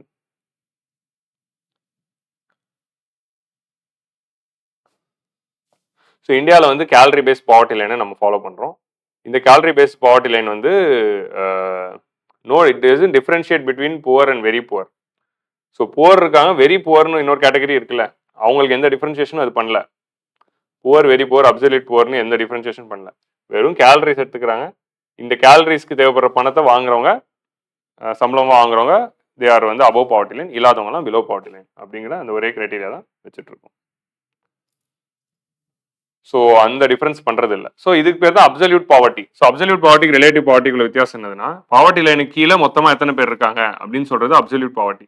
ஆனா 10,000 தான் பாவர்ட்டி லைன் அப்படின்னா 9,000 சம்பாதிக்கிறவர் இருக்காரு, 3,000 ரூபாய் சம்பாதிக்கிறவர் இருக்காரு. அப்போ 3,000 ரூபாய் சம்பாதிக்கிறவர் 9,000 ரூபாய் சம்பாதிக்கிறவருக்கு வித்தியாசம் இருக்குல்ல. ஸோ அப்போ பாவர்ட்டி லைன்ல இருந்து உங்களுக்கு எவ்வளவு கேப் இருக்கு அப்படின்னு மெஷர் பண்றது ரிலேட்டிவ் பாவர்ட்டி. ரிலேட்டிவ் பாவர்ட்டினா என்ன அப்படின்னா புவர்களுக்குள்ளேயே அவங்களோட இன்டென்சிட்டியை மெஷர் பண்றது. 3,000 ரூபாய் சம்பாதிக்கிறவருக்கு கேப் வந்து 7,000 இருக்கு, 9,000 சம்பாதிக்கிறவருக்கு 1,000 தான் இருக்கு. ஸோ இப்படி பாவர்ட்டி கேப் ரேஷியோ அப்படின்னு ஒன்று இருக்கு. இந்த கேப்பை மெஷர் பண்றது மூலமா இன்டென்சிட்டி ஆஃப் தி போரையும் மெஷர் பண்ணலாம். சரியா? இதெல்லாம் வந்து என்சிஆர்டில இல்லை, அதனால தான் நான் பிரீஃபா சொல்லிட்டு போயிட்டு இருக்கேன், ஒரு ஐடியாக்காக கொடுக்குறேன். Poverty alleviation is removing the அப்டக்கிள்ஸ் to development. அப்போ வாட் இஸ் பாவர்ட்டி அலிவேஷன் அப்படின்னு பார்த்தா டெவலப்மெண்ட்டுக்கு அப்டக்கிளா இருக்கிற விஷயத்தை ரிமூவ் பண்றதுக்கு பேர் தான் பாவர்ட்டி அலிவேஷன் அப்படின்னு நம்ம சொல்றோம். ஸோ டெவலப்மெண்ட்டுக்கு அப்டக்கிளா இருக்கிறதுலாம் என்னென்ன? Illiteracy, will health, lack of access to resources, lack of civil and political freedoms. So இந்த மாதிரியான விஷயங்கள். So illiteracy, ill health, lack of access to resources, lack of civil and political freedoms. So அப்போ we have to provide them education, health, access to basic resources. Access to basic resourcesனா அது என்னென்ன resources? So it can be வந்து financial resources or it can be natural resources. கவர்மெண்டோடைய schemes மூலமா நம்ம வந்து பேசிக் daily லிவிங்காக தரக்கூடிய பொருட்கள். ஸோ அந்த பேசிஸில் தான் வந்து கவர்மெண்ட் வந்து என்ன பண்ணிட்டாங்க, அந்த ரிசோர்ஸஸும் கொடுக்க ஆரம்பிச்சிட்டாங்க. லைக் இப்போ கவர்மெண்ட் ஸ்கூலில் இருந்தால் free uniform, free bag, free shoes, free books, அப்புறமா வந்து ரேஷன் கடையில் ஃப்ரீ ஃபுட்டு தரும். அதை தாண்டி we are also providing free cycles, free laptops. Then we gave many things like mixie, not mixie, fan, அந்த மாதிரி விஷயங்கள் கொடுத்தோம்ல. ஸோ எல்லாருக்கும் வந்து we gave fan and household amenities. இந்த மாதிரி விஷயங்கள் வந்து நம்ம கொடுக்குறப்போ டிவி கொடுத்தோம், ஆக்சஸ் டு ரிசோர்சஸ் கிடைக்குது. Again lack of civil and political freedoms. So அவங்களுக்கு வந்து கொடுக்க வேண்டிய ரைட்ஸையும் கொடுத்தாதான் அது வந்து பாவர்ட்டி இல்லை அப்படின்னு இதில் சொல்றாங்க. இதெல்லாம் நம்ம ஆல்ரெடி டிஸ்கஸ் பண்ணிட்டோம். அதனால தான் இந்தியாவில் வந்து நம்பர் ஆஃப் புவர்ஸ் பாவர்ட்டியை மெஷர் பண்றதோட ரோல் யார்கிட்ட இருக்கு அப்படின்னா பிளானிங் கமிஷன் கிட்ட இருக்கு. So planning commission has the role to measure the poverty. இப்போ பிளானிங் கமிஷன் இருந்த வரைக்கும் பிளானிங் கமிஷன், இப்போ பிளானிங் கமிஷன் தான் இல்லையே, இப்போ யார் பாவர்ட்டி மெஷர் பண்றா? இப்போ ஆப்வியஸ்லி அதோட ரோல் வந்து நீத்தி ஆயோக் வந்துச்சு. ஸோ பேஸ்ட் ஆன் தட் தான் நீத்தி ஆயோக் வந்து ஒர்க் பண்றாங்க. ஸோ பிளானிங் கமிஷன் கொண்டு வந்த கடைசி பாவர்ட்டி லைன். ஸோ நம்மளோட பாவர்ட்டி லைன் கேலரி பேஸ்ட் அப்படின்னு நம்ம சொல்றோம்ல. ஸோ பிளானிங் கமிஷன் தான் மெஷர் பண்ணாங்க. நிறைய கமிட்டி போட்டு அப்பப்போ வந்து பிளானிங் கமிஷன் வந்து பாவர்ட்டி மெஷர் பண்ணியிருப்பாங்க. Like for example it can be Y K Alagh committee, Lakdawala committee, Tendulkar committee அப்படின்னு பல கமிட்டிஸ் இருக்கு. அதெல்லாம் புக்ல இல்லை, ஜஸ்ட் டெல்லிங். நம்ம பாவர்ட்டி கிளாஸ்ல பார்ப்போம். ஸோ பாவர்ட்டி அண்ட் அன்எம்ப்ளாய்மெண்ட் நடத்துறப்போ நம்ம கொஞ்சம் ஸ்பீடாக போயிடலாம், ஏன்னா ஆல்ரெடி நிறைய விஷயங்கள் இங்கே பேசியாச்சு. ஸோ லக்டாவாலா கமிட்டி இந்த மாதிரியான பல பாவர்ட்டி லைன் கமிட்டிஸ் போட்டு நம்ம என்ன பண்ணியிருக்கோம், பாவர்ட்டி மெஷர் பண்ணியிருக்கோம். அதில் கடைசியாக பிளானிங் கமிஷன் போட்டு வந்த பாவர்ட்டி லைன் தான் வந்து எது அப்படின்னு பார்த்தீங்கன்னா, that poverty line is Tendulkar poverty line. So Tendulkar poverty line 2011-12 வந்தது. அதுக்கப்புறம் நம்ம பாவர்ட்டியே வந்து கால்குலேட் பண்ணல. அதுக்கப்புறம் நீத்தி ஆயோக் வந்துருச்சு, பிளானிங் கமிஷன் போயிடுச்சு. ஸோ நீத்தி ஆயோக் வந்த பிறகு என்ன ஆயிடுச்சு, மல்டி டைமென்ஷனல் பாவர்ட்டி இண்டெக்ஸ் அப்படிங்கிற இண்டெக்ஸ் மூலமா NITI Aayog is currently identifying and measuring the poverty at the state levels. So planning commission வந்து பாவர்ட்டி மெஷர்மெண்ட்ல எதை ரெஃபரன்ஸா யூஸ் பண்றாங்க? இப்போ நம்ம கேலரி தேய்க்கு 10,000 ரூபாய் நீங்க வந்து மாசம் சம்பாதிச்சா இதுதான் வந்து பாவர்ட்டி அப்படின்னு நம்ம கண்டுபிடிக்கிறோம். இப்போ மக்கள் வந்து எவ்வளோ வந்து மாதம் சம்பாதிக்கிறாங்க, எவ்வளோ செலவு பண்ணுறாங்க அப்படிங்கிற டேட்டா இருந்தால் தானே எத்தனை மக்கள் புவராக இருக்காங்கன்னு தெரிஞ்சுக்க முடியும். அதுக்கு தான் வந்து என்எஸ்எஸ்ஓ வந்து house hold consumption expenditure survey அப்படின்னு ஒரு சர்வே பண்ணுவாங்க. இந்த சர்வேயோட டேட்டா வந்து ரெஃபரன்ஸாக யூஸ் பண்ணிக்கிட்டு தே ஆர் கால்குலேட்டிங். இந்த வருஷம் இப்போ கூட ரீசெண்டாக 2023 house hold consumption expenditure survey data வந்து ரிலீஸ் ஆயிருக்கு ரீசெண்டாக. ஸோ அந்த டேட்டா படிங்க, அது ரொம்ப முக்கியம். ப்ரிலிம்ஸ்க்கு முன்னாடியே நான் அதை படிக்கணும் அப்படின்னு சொல்லியிருந்தேன். இப்போ அதை வந்து படித்து வச்சுக்கோங்க. So based on this planning கமிஷனோட டேட்டா படி பார்த்தீங்கன்னா number of poor people. So இது பார்த்தீங்கன்னா ஓல்டு டேட்டா அப் டு 2000 வரைக்கும் தான் இந்த டேட்டாலாம் இருக்கு என்சிஆர்டியில். நீங்கள் என்சிஆர்டி இப்போ லேட்டஸ்ட் புக் எடுத்து பார்த்தீங்கன்னா அது 2011 வரைக்கும் இருக்கும். ஸோ அதனால இதெல்லாம் ஓல்டு டேட்டா, அதெல்லாம் மைண்டில் வச்சுக்கிட்டு பாருங்க. ஸோ இந்தியாவில் வந்து பாவர்ட்டி வந்து குறைய ஆரம்பிச்சிருச்சு. ஸோ பிளாக் வந்து ரூரல், பிங்க் வந்து அர்பன். ஸோ எவ்வளோ நம்பர் அப்படிங்கிறது இந்த புக்கில் பார்க்க வேணாம், அது நம்ம லேட்டஸ்ட்டாக மல்டி டைமென்ஷனல் பாவர்ட்டி இண்டெக்ஸ் அதெல்லாம் பார்க்குறப்போ அப்டேட் பண்ணிக்கலாம். இப்போ ஜஸ்ட் வந்து பாருங்க, அர்பன் பாவர்ட்டி வந்து கிட்டத்தட்ட ஸ்டாக்னேட்டடாக தான் இருக்கு இந்தியாவில். ஆனால் ரூரல் பாவர்ட்டி குறைஞ்சிடுச்சு அப்படிங்கிறத நம்ம புரிஞ்சுக்கிறோம். ஸோ ரூரல் பாவர்ட்டி கொஞ்சம் குறைஞ்சிருக்கு. ஆனால் நம்பர் ஆஃப் பீப்புள் பாவர்ட்டி வந்து எங்கே அதிகமாக இருக்குது அப்படின்னா ரூரல் ஏரியாஸில் தான் there is more poverty compared to urban areas. So இந்த மாதிரி அண்டர்ஸ்டாண்டிங்க்கு இதை யூஸ் பண்ணிக்கலாம், அவ்வளோதான், டேட்டா தேவையில்லை. So there is more poverty in rural area compared to urban area because rural population is higher then urban population. That is the logic. So இது வந்து அது இங்கே வந்து பர்சன்டேஜ். ஸோ பாவர்ட்டியோடைய பர்சன்டேஜ் வந்து எப்படி குறைஞ்சிருக்கு. ஸோ இங்கே பார்த்தீங்கன்னா நம்மளுடைய பாவர்ட்டி வந்து கிட்டத்தட்ட 55% இருந்தது, இப்போ குறைஞ்சு ரஃப்லி வந்து 22 to 25% வந்து ஆயிருக்கு. ஸோ கரண்டாக வந்து லேட்டஸ்ட்டாக டெண்டுல்கர் கமிட்டியோட பாவர்ட்டி லைன் எஸ்டிமேஷன் படி 22% வந்து இந்தியாவோட பாவர்ட்டி லைன். ஸோ 2011-12 டேட்டா படி டெண்டுல்கர் கமிட்டியோட ரெக்கமெண்டேஷன் படி 22% பாப்புலேஷன் புவர். லேட்டஸ்ட்டாக நீத்தி ஆயோக், ஸோ நீத்தி ஆயோக் வந்த பிறகு என்ன பண்ணாங்க, மல்டி டைமென்ஷனல் பாவர்ட்டி இண்டெக்ஸ் அப்படின்னு ஒரு இண்டெக்ஸ் வந்து ரிலீஸ் பண்ணிட்டாங்க. இந்த இண்டெக்ஸோட கணக்குப்படி இப்போ கரண்ட்லி வந்து பார்த்தீங்கன்னா 11.9% வந்து புவராக இருக்காங்க. இதுதான் லேட்டஸ்ட் டேட்டா. ஸோ 3 வாட்டி வந்து மல்டி டைமென்ஷனல் பாவர்ட்டி இண்டெக்ஸோட ரிப்போர்ட் வந்துச்சு. ஃபர்ஸ்ட் வாட்டி வரப்போ பாவர்ட்டி ரேட் வந்து 15% இருந்துச்சு. ஃபர்ஸ்ட் வாட்டி வரப்போ பாவர்ட்டி ரேட்டை வந்து 24% போட்டிருந்தாங்க. ரெண்டாவது வாட்டி வரும்போது 15% அப்படின்னு இருந்துச்சு. இப்போ மூணாவது வாட்டி வரப்போ 11.9க்கு குறைஞ்சிருக்கு. ஸோ லேட்டஸ்ட் டேட்டா வந்து 11.9 தான் multi dimensional poverty index. But government வந்து அதுதான் அஃபிஷியல் பாவர்ட்டி லைன், அதுதான் அஃபிஷியல் பாவர்ட்டி எஸ்டிமேஷன் அப்படின்னு யூஸ் பண்ணல, இன்னும் ரெகக்னைஸ் பண்ணல. இது வரைக்கும் டெண்டுல்கர் பாவர்ட்டி லைன் தான் கடைசியாக அவன் ரெகக்னைஸ் பண்ணுது. அதுக்கப்புறம் அதை பற்றி பேசவே இல்லை. பாப்புலேஷன் பிலோ பாவர்ட்டி லைன், இது வந்து ஸ்டேட்ஸ்குள்ள எப்படி ட்ரெண்ட்ஸ் இருக்கு அப்படிங்கிற மாதிரி பார்க்குறாங்க, எந்தெந்த ஸ்டேட்ல அதிகமாக இருக்கு. ஸோ சிம்பிளாக உங்களுக்கே தெரியும், பேஸ்ட் ஆன் டெவலப்மெண்ட் நீங்களே பார்க்கலாம். பாவர்ட்டி அதிகமாக இருக்க ஸ்டேட்ஸ் எது அப்படின்னு பார்த்தீங்கன்னா ஒடிஷா, பீகார், மத்திய பிரதேஷ், உத்தரப்பிரதேஷ், இங்கெல்லாம் வந்து பாவர்ட்டி அதிகமாக இருக்கு. பாவர்ட்டி எங்கே கம்மியாக இருக்கு அப்படின்னு பார்த்தீங்கன்னா again you can see Tamil Nadu, Karnataka, அப்புறமா வந்து ஆந்திர பிரதேஷ், குஜராத், இந்த மாதிரியான ஸ்டேட்ஸ்ல கம்மியாக இருக்கு. இது வந்து 2000ல வந்து டேட்டாங்க. நீங்கள் மல்டி டைமென்ஷனல் பாவர்ட்டி இண்டெக்ஸ் எடுத்து பாருங்க. அதனால இந்த கிராஃபெல்லாம் பார்த்து கன்ஃபியூஸ் ஆகாதீங்க. ஸோ நெக்ஸ்ட் வந்து காசஸ் ஆஃப் பாவர்ட்டி என்ன, பாவர்ட்டி எலிவேஷன் ஸ்கீம்ஸ் என்னென்ன கொண்டு வந்தாங்க, அது ஏன் வந்து சக்ஸஸ்ஃபுல்லாக இல்லை அப்படிங்கிறத பார்த்துட்டு will wind up.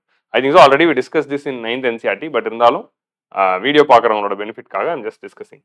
So what are the causes of poverty? So பாவர்ட்டிக்கு வந்து 3 விதமான சர்க்கம்ஸ்டான்சஸ் வந்து சொல்கிறாங்க. Individual circumstances, social wide causes and economy wide causes அப்படின்னு 3 விதமான காசஸ் வந்து சொல்கிறாங்க. ஃபர்ஸ்ட் வந்து individual circumstances.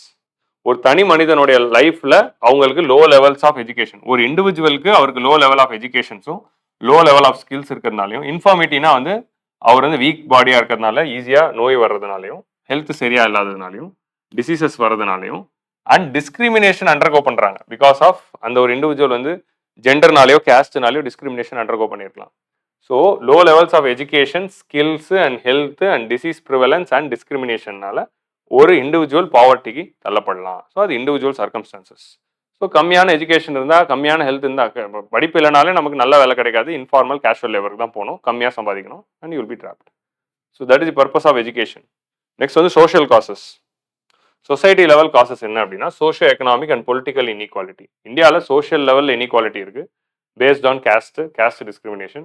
Political level inequality இருக்கு and based on who is having the domination with respect to politics. பாலிடிக்ஸ்ல எந்த குரூப் ஆஃப் பீப்புளுக்கு டாமினேஷன் இருக்கு இல்லைன்னு. எக்கனாமிக் பேஸ்டு பாவர்ட்டியும் இருக்கு. எக்கனாமிக் பேஸ்ல என்ன பாவர்ட்டினா ரிச்சுக்கும் புவருக்கும் நடுவில் இருக்கிற அந்த இன்இக்வாலிட்டி.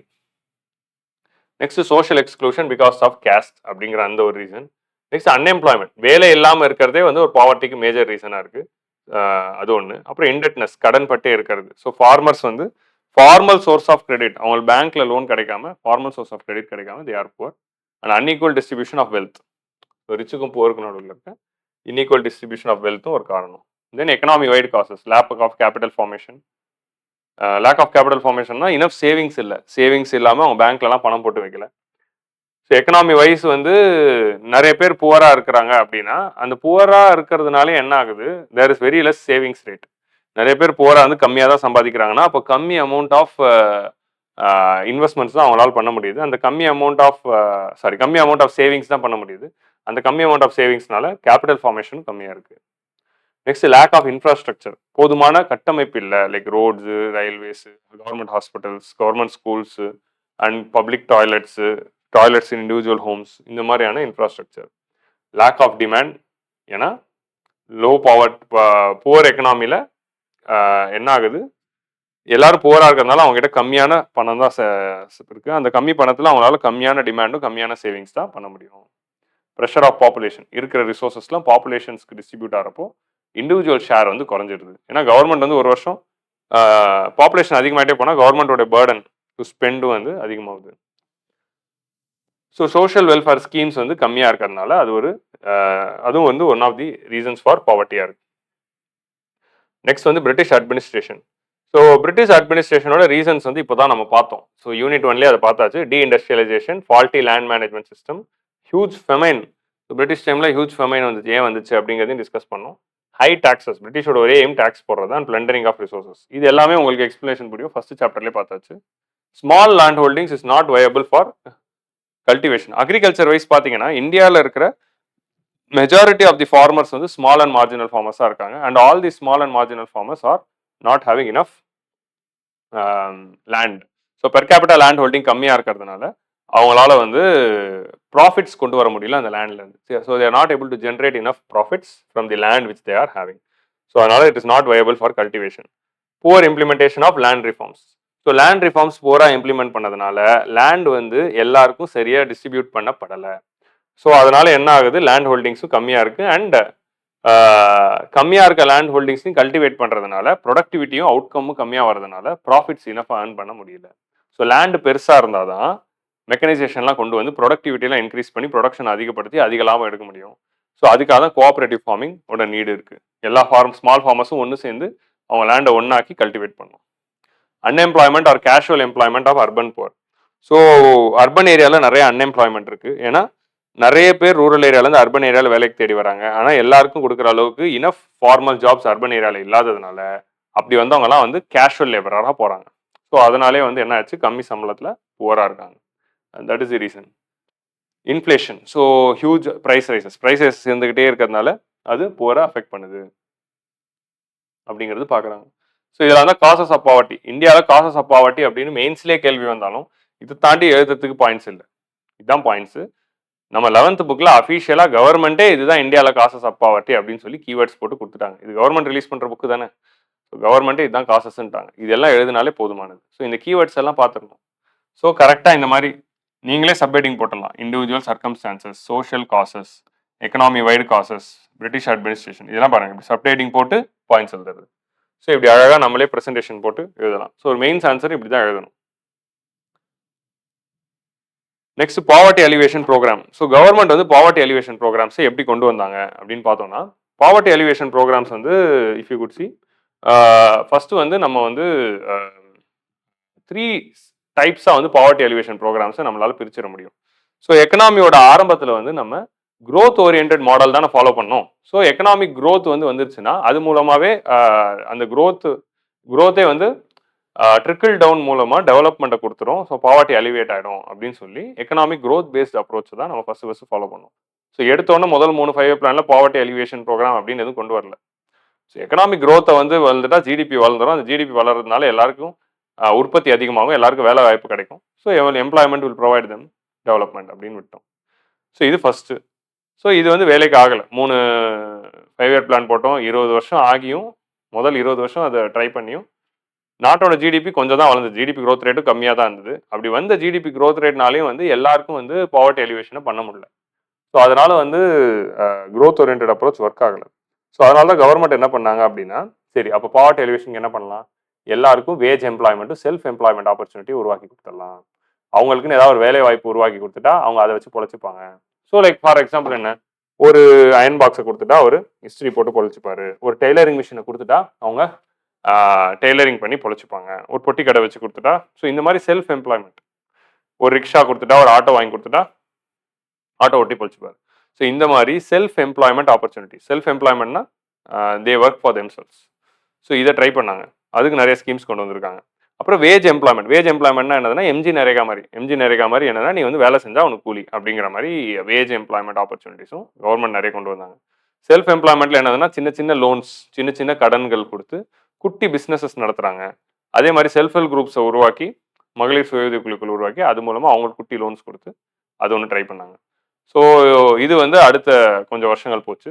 அண்ட் இதுக்கப்புறமாவும் என்ன ஆச்சு, பாவர்ட்டி அந்த அளவுக்கு அலிவேட் ஆகலை அப்படின்னு தெரிஞ்சுக்கிட்டாங்க. அப்புறம் எல்பிஜி ரிஃபார்ம்ஸ் தான் வந்தது. இன்னும் இன்இக்வாலிட்டி தான் அதிகமாச்சு. ஸோ அதுக்கப்புறம் தான் என்ன பண்ணிட்டாங்க, direct provision of benefits. Direct provision of பெனிஃபிட்ஸ்னா என்னதுன்னா, பெனிஃபிட்டை தூக்கி டைரக்டா சிட்டிசன்ஸ்க்கு இதா இந்த செல்ஃப் எம்ப்ளாய்மெண்ட், ஜிடிபி அதெல்லாம் இல்லை, இந்த டைரக்டா ஐம் ப்ரொவைடிங் யூ பெனிஃபிட். இந்த மாதம் 1000 ரூபாய். ஸோ மகளிர் உரிமை தொகை இந்த மாதிரி வந்து டைரக்டாவே பெனிஃபிட் கொடுத்துருது. ஸோ எல்லார் வீட்டுக்கும் நம்ம டிவி கொடுத்தோம், ஃபேன் கொடுத்தோம், மிக்சி கொடுத்தோம், அந்த கிரைண்டர் கொடுத்தாங்க. ஸோ அதே மாதிரி சைக்கிள் கொடுத்தாங்க, லேப்டாப் கொடுத்தாங்க. So Tamil Nadu is pioneer in that. So case அடுப்பு, ஸோ இப்போதான் உஜ்வாலா ஸ்கீம்ல நம்ம கொண்டு வந்துட்டு இருக்கோம். 2000ஸ்லேயே வந்து நம்ம கேஸ் அடுப்பு திட்டம்லாம் கொண்டு வந்து எல்லாருக்கும் கேஸ் அடுப்பு கொடுத்தாச்சு. ஸோ இந்த மாதிரி டைரக்ட் ப்ரொவிஷன் ஆஃப் பெனிஃபிஷரிஸ்ல வந்து தமிழ்நாடு இஸ் அ பயனரி ஸ்டேட். இப்போ சென்ட்ரல் கவர்மெண்ட் போடுற நிறைய ஸ்கீம்ஸ் வந்து 10, 15, 20 வருஷத்துக்கு முன்னாடியே தமிழ்நாட்டில் போட்டிருப்பாங்க. போட்டு அதை இம்ப்ளிமெண்ட் பண்ணியிருக்கோம். அதனால Tamil Nadu is comparatively developed compared to the rest of the India. So இந்த மாதிரி ப்ரொவிஷன் ஆஃப் டைரக்ட் பெனிஃபிட்ஸ் கொடுப்பாங்க. ஸோ இவ்வளோ பாவர்ட்டி எலிவேஷன் ப்ரோக்ராம்ஸ் வந்து நம்ம கொண்டு வந்திருப்போம். So growth orient approach trickle டவுனில் நம்ம ட்ரை பண்ணிடுவோம். அப்புறம் வேஜ் எம்ப்ளாய்மெண்ட், செல்ஃப் எம்ப்ளாய்மெண்ட்டில் என்ன பண்ணோம், ஃபுட் ஃபார் ஒர்க் ஸ்கீம் அப்படிங்கிற ஸ்கீமில் நீங்கள் வந்து என்ன பண்ணணும், எம்ஜி நரேகாவோட முந்தின வருஷம் நீங்கள் வந்து வேலை பார்த்தீங்கன்னா உங்களுக்கு 2 கிலோ அரிசி அந்த மாதிரி அதுதான் வந்து food for work. Rural employment generation programme, இதில் வந்து என்ன பண்ணுறோம், ரூரல் எம்ப்ளாய்மெண்ட் ஜென்ரேஷன் ப்ரோக்ராம்லையும் பிஎம் ரோஸ்கார் யோஜனாலையும் ஸ்வர்ண ஜெயந்தி ஷஹரி ரோஸ்கார் யோஜனா, இது மூணுத்துலையும் என்ன பண்ணோம் அப்படின்னா, PM employment generation programme, PM Rozgar Yojana, Swarna Jayanti, Shahari Rozgar Yojana. So இது மூணுத்துலேயும் வந்து ஸ்மால் லோன்ஸ் வந்து கொடுக்குறோம். சின்ன லோன்ஸ் கொடுத்து செல்ஃப் எம்ப்ளாய்மெண்ட் ஆப்பர்ச்சுனிட்டியை என்கரேஜ் பண்ணுறோம். ஸோ ரூரல் எம்ப்ளாய்மெண்ட் கேரண்டியில் ரூரல் ஏரியா, பிஎம் ரோஸ்கார் யோஜனாவும் ஸ்வர்ண ஜெயந்தி ஷஹரினா அர்பன் ஏரியா. ஸோ ஷஹரினா urban region. So urban employment. So இந்த எல்லா ரீஜன்லையும் ஒரு குட்டி லோன் கொடுத்து செல்ஃப் எம்ப்ளாய்மெண்ட் ஆப்பர்ச்சுனிட்டிஸும். ஸோ இது வந்து national rural livelihood mission MG NREGA. National rural livelihood மிஷன்ல செல்ஃப் ஹெல்ப் குரூப்பை உருவாக்கி அது மூலமா வந்து they are providing the livelihood opportunity.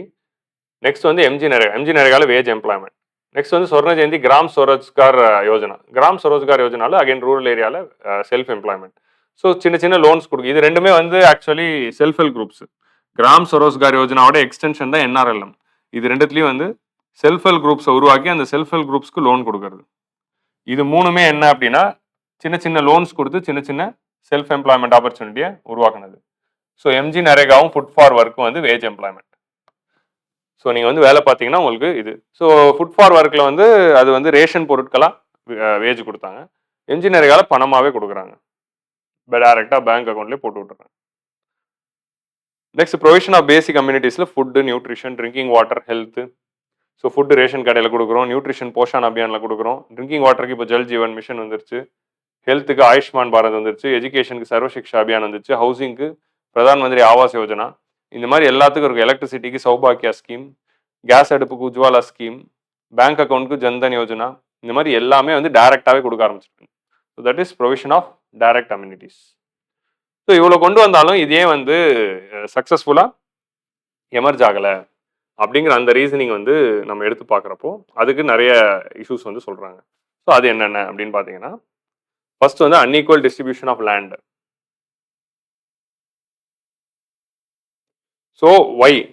So 70 ஆண்டுகளா கவர்மெண்ட் வந்து ஏகப்பட்ட ஸ்கீம்ஸை போட்டாங்க. ஏகப்பட்ட ஸ்கீம்ஸை போட்டு பாவர்ட்டி எலிவேஷன் சரி பண்ணணும், அது பண்ணணும் அப்படின்னு பண்ணுறாங்க. 1950லேருந்து 1990 வரைக்கும் பாவர்ட்டி எலிவேஷன் வந்து அந்த அளவுக்கு நடக்கலை. ஏன் நடக்கலை அப்படின்னா எக்கனாமிக் க்ரோத்தும் அந்த அளவுக்கு இல்லை. 1990 அப்புறமா எல்பிஜி ரிஃபார்ம்ஸ் பண்ணதுக்கு அப்புறமா தான் எக்கனாமிக் க்ரோத் அதிகமாகி அந்த எக்கனாமிக் க்ரோத் வந்து it led to poverty alleviation. So உண்மையிலேயே economic growth led to poverty alleviation தான். 1990ஸ்க்கு அப்புறமா தான் நிறைய people they came out of poverty line.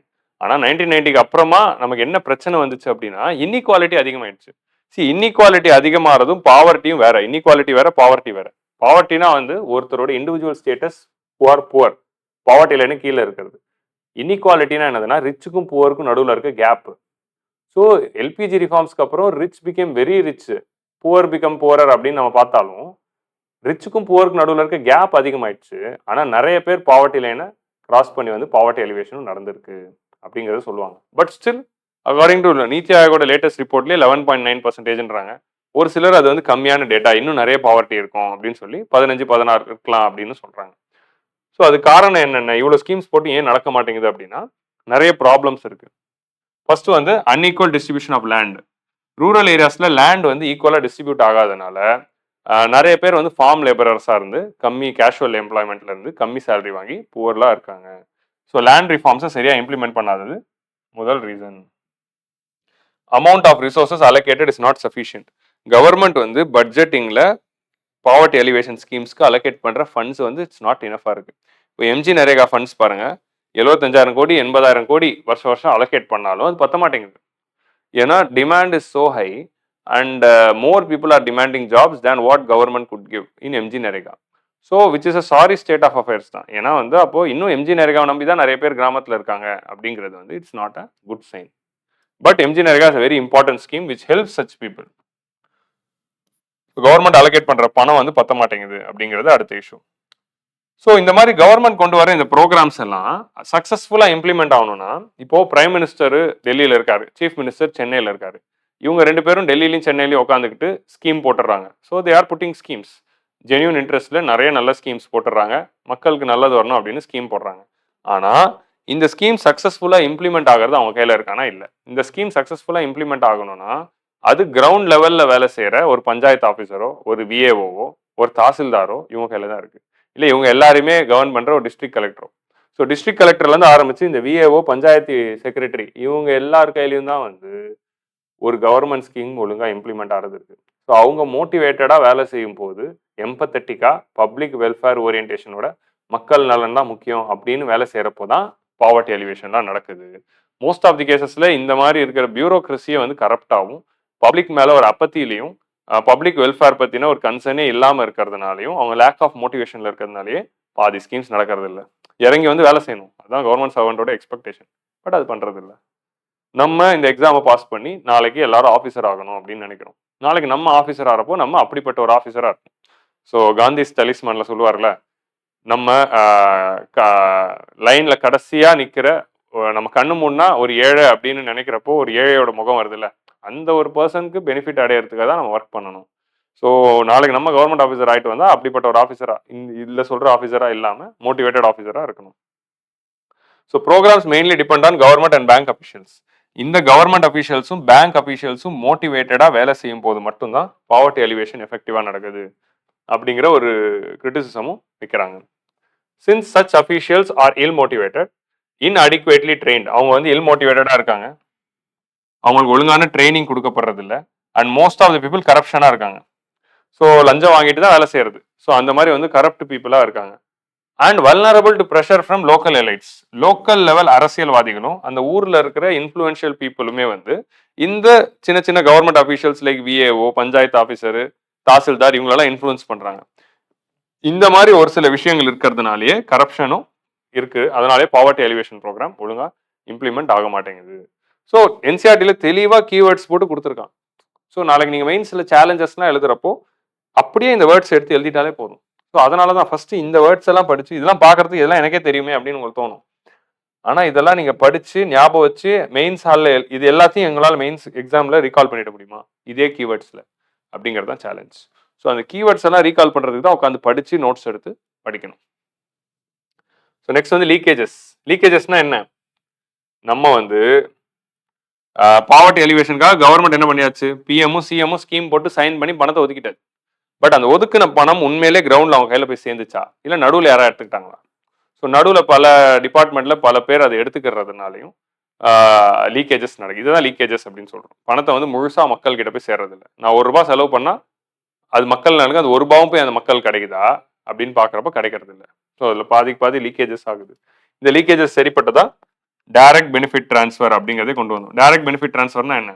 Direct benefit டிரான்ஸ்ஃபர்னா bank அக்கௌண்ட்லேயே டைரக்டா பணத்தை போட்டு விட்டுறது. இந்த நடுவில் வந்து போயிட்டு நீங்க வந்து சைன் போட்டு பணம் வாங்க அதெல்லாம் இல்லை. பேங்க் அக்கௌண்ட் கொடு, நான் டெல்லியில் உட்காந்துக்கிட்டு டைரக்டா அக்கௌண்ட்ல பணம் போட்டுறேன். ஸோ இந்த லீக்கேஜஸ் குறைச்சிடலாம் அப்படின்னு. ஸோ அதுக்கு தான் டிபிடி வந்தது, JAM trinity. Non participation of local level institution. So panchayat and முனிசிபாலிட்டியை நம்ம எவ்வளோ இதில் இன்டெகிரேட் பண்றோம் அப்படிங்கிற இந்த கொஸ்டினும் இருக்கு. ஸோ அவங்களோட பார்ட்டிசிபேஷன் இருந்தால் தான் real development can reach the bottom அப்படின்னு சொல்றோம்.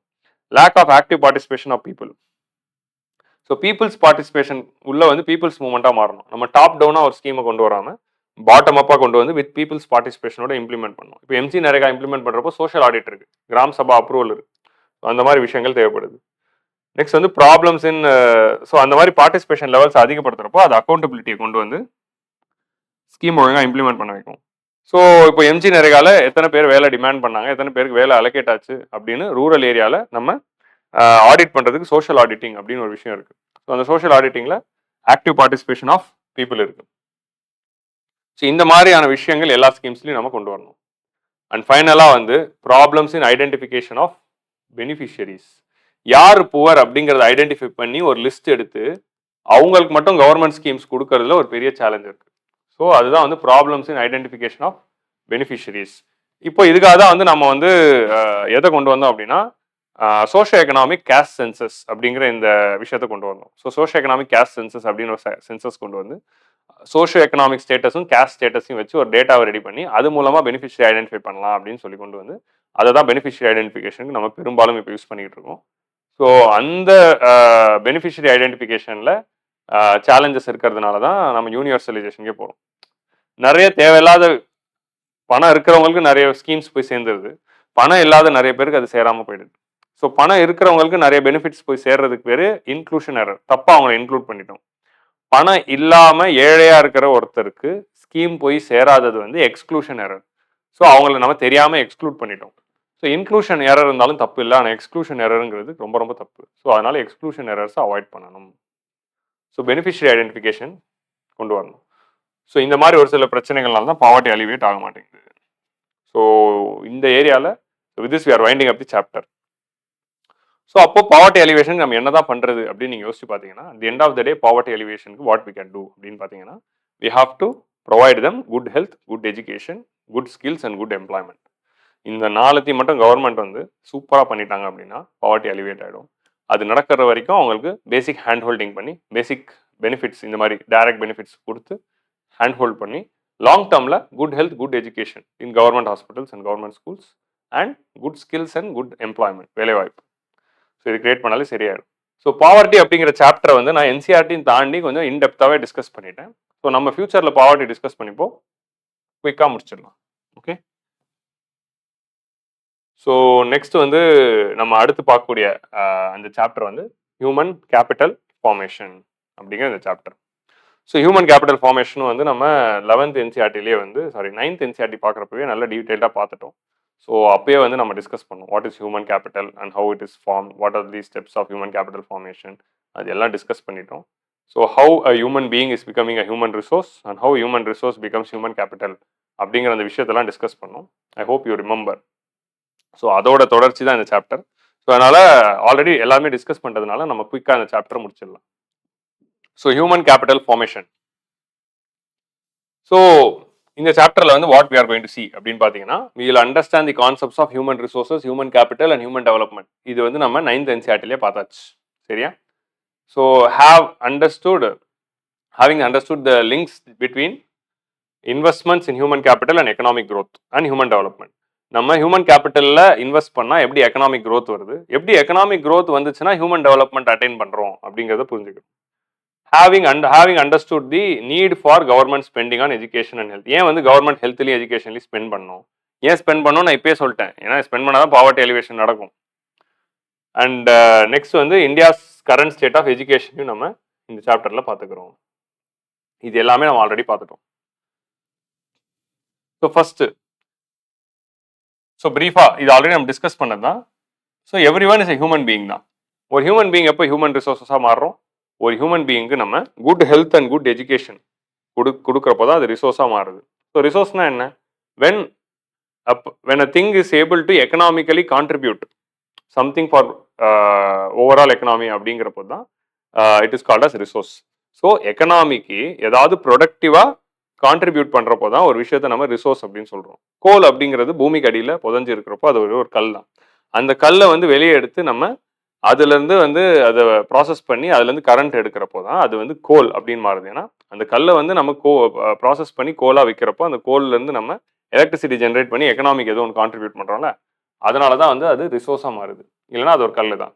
ஸோ அதே மாதிரி தான் human beings, everyone are human beings. ஆனால் எப்போ எல்லாரும் ஹியூமன் ரிசோர்ஸாக மாறுறோம் அப்படின்னு பார்த்தீங்கன்னா, if human being is able to productively contribute something to the economy. எப்போ ஒரு ஹியூமன் பீயிங்கால எக்கனாமிக் ப்ரொடக்டிவாக கான்ட்ரிபியூட் பண்ண முடியும், when they are in a very good employment. அவங்க ஏதாவது ஒரு எக்கனாமிக் ஆக்டிவிட்டியில் ஈடுபட்டாதான். எக்கனாமிக் ஆக்டிவிட்டினா என்ன, பிரைமரி செகண்டரி டெர்ஷரி அப்படின்னு இருக்குல்ல, இதெல்லாம் தான் எக்கனாமிக் ஆக்டிவிட்டி. ஸோ இந்த எக்கனாமிக் ஆக்டிவிட்டியில் ஈடுபடும் போது தான் அவங்களால அது பண்ண முடியுது. ஸோ அப்போ when a human being will become a human resource, when human being is given good health, good education, when human being is given good health, good education, good skills. So இந்த மூணுமே வந்து when we are giving, so good health, good education and good skills, இது மூணுமே வந்து when we are able to provide to human beings, இது மூலமா தான் that human being is becoming human resource. அந்த ஹியூமன் ரிசோர்ஸையும் எப்போ நம்மளால ஃபுல்லாக யூஸ் பண்ணி ரீப் பண்ண முடியும் அப்படின்னா, இது கூட எம்ப்ளாய்மெண்ட் இருக்கும்போது தான்.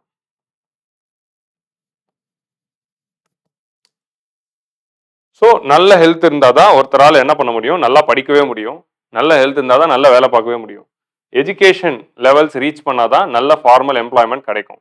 ஆனால் நம்ம எஜுகேஷன் மட்டும் வந்து எம்ப்ளாய்மெண்ட் பண்ணுறதுக்கு போதுமா அப்படின்னா, நம்ம படிக்கிறது எல்லாமே நம்ம போய் வேலை பார்க்குற இடத்துல அப்படியே பண்ணிட முடியாது. அந்த வேலை பார்க்குற இடத்துக்குன்னு ஒரு சில ஸ்கில்ஸும் தேவைப்படுது. உங்களுக்கு வெறும் கம்ப்யூட்டர் சயின்ஸ் இன்ஜினியரிங் படிச்சுட்டா மட்டும் போதாது, 4-5 சாஃப்ட்வேர் லாங்குவேஜஸும் படிக்கணும். ஸோ அப்போ அந்த எம்ப்ளாய்மெண்ட்டுக்கு தேவைப்படுற ஸ்கில்ஸையும் நம்ம டெவலப் பண்ணிக்கும் போது தான் நம்ம எக்கனாமிக்கு கான்ட்ரிபியூட் பண்ணுறதுக்கு ரெடியாக வரும்.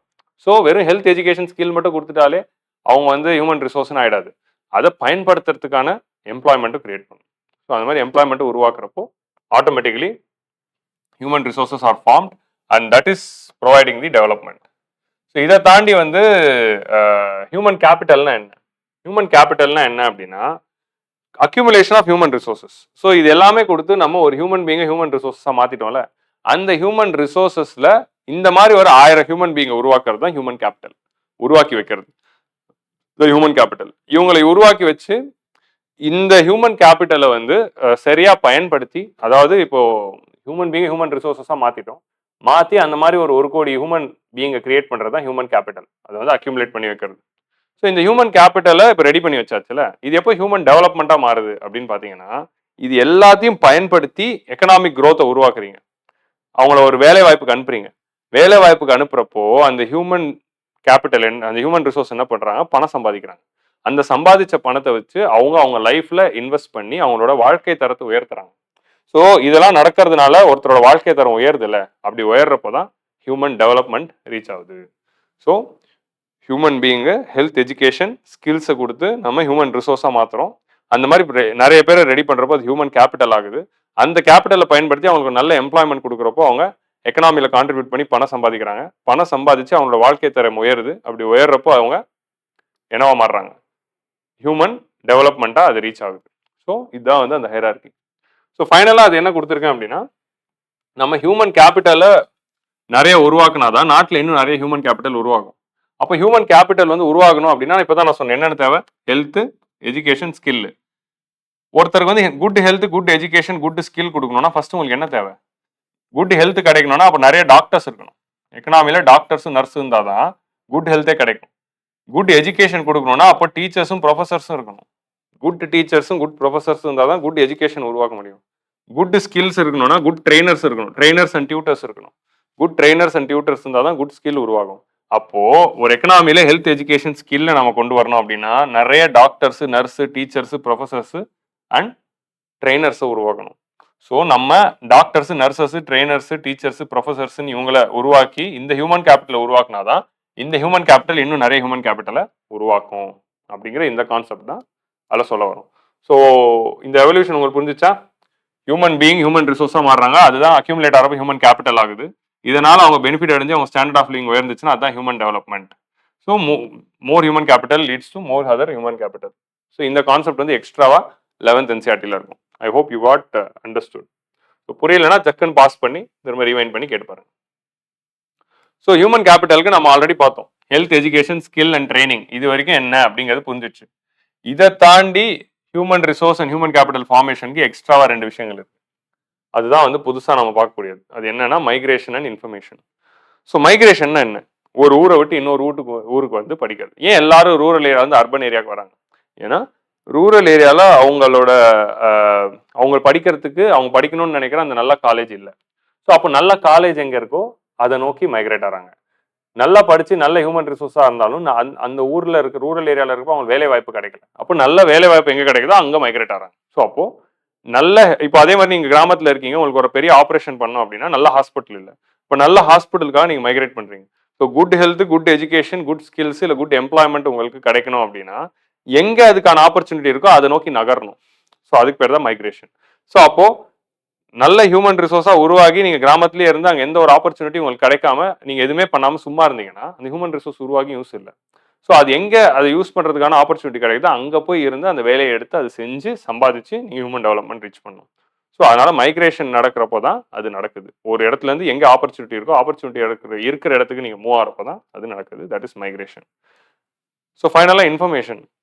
ஸோ இன்ஃபர்மேஷன் ஒன்று இருந்தால் தான் ஹியூமன் ரிசோர்ஸ் அண்ட் ஹியூமன் கேபிட்டலே ஃபார்ம் ஆகும். ஸோ எங்கே வந்து எஜுகேஷனுக்கு ஸ்காலர்ஷிப்ஸ் இருக்குது, எங்கெங்கெல்லாம் வந்து ஆப்பர்ச்சுனிட்டிஸ் இருக்குது, 10th முடித்தோடனே என்னென்ன குரூப்ஸ் எல்லாம் 12th இருக்குது, 12th முடித்தோடனே என்னென்ன காலேஜஸ்லாம் இருக்குது, என்னென்ன டிகிரிஸ் எடுக்கலாம், எந்தெந்த டிகிரி எடுத்தால் என்னென்ன ஸ்கோப்பு, எந்தெந்த ஃபியூச்சரு, எந்த டிகிரி எடுக்கலாம், எந்த காலேஜில் போய் படிக்கலாம், இதெல்லாம் இன்ஃபர்மேஷன். கரெக்டாக காலேஜில் எடுத்து படித்த பிறகு எங்கே இன்டர்ன்ஷிப் பண்ணலாம், என்ன ப்ராஜெக்ட் பண்ணலாம், எங்கே போய் வேலை தேடலாம், நெக்ஸ்ட் வந்து காலேஜ் முடிச்சுட்டு வந்த பிறகு எங்கே நல்ல வேலை கிடைக்குது, எங்கே எவ்வளோ சம்பளத்தில் இருக்குது, எங்கே ஜாப் ஆப்பர்ச்சுனிட்டிஸ் ஓப்பன் ஆகுது. ஸோ இந்த மாதிரி இன்ஃபர்மேஷன் எல்லாம் உங்களுக்கு கிடைச்சாதான் உங்களோட ஹியூமன் ரிசோர்ஸஸ் யூஸ் பண்ணிக்க முடியும். So you also need the information. So இப்படி எல்லாருமே எல்லாத்தையும் கிடைக்கிறதுக்கு பேர் தான் ஹியூமன் கேபிட்டல் ஃபார்மேஷன். ஸோ இதுதான் வந்து புது concepts. Education gives higher increasing capacity. So எஜுகேஷனோட இம்பார்ட்டன்ஸ் என்ன அப்படின்னு சொல்லியிருப்பாங்க. எஜுகேஷன் கிடைக்கிறதுனால ஒரு இண்டிவிஜுவலுக்கு என்ன கிடைக்குது அப்படிங்கிற இந்த point. So education gives. So அந்த ஹியூமன் கேபிட்டலை உருவாக்குறதுக்கு ஒரு முக்கியமான பொருள் எதுனா எஜுகேஷன். அந்த எஜுகேஷனோட இம்பார்ட்டன்ஸ் என்ன அப்படின்னா ஒருத்தருக்கு increased capacity to earning, higher income கிடைக்குது. நீங்கள் வந்து நல்ல எஜுகேஷனை ரீச் பண்ணீங்கன்னா நிறைய இன்கம் ஏர்ன் பண்ணலாம். Better social standing. நீங்க நிறைய படிச்சிருந்தா நிறைய மரியாதை கிடைக்கும் சொசைட்டில. உங்களுக்கு ஒரு பெருமை கிடைக்கும்.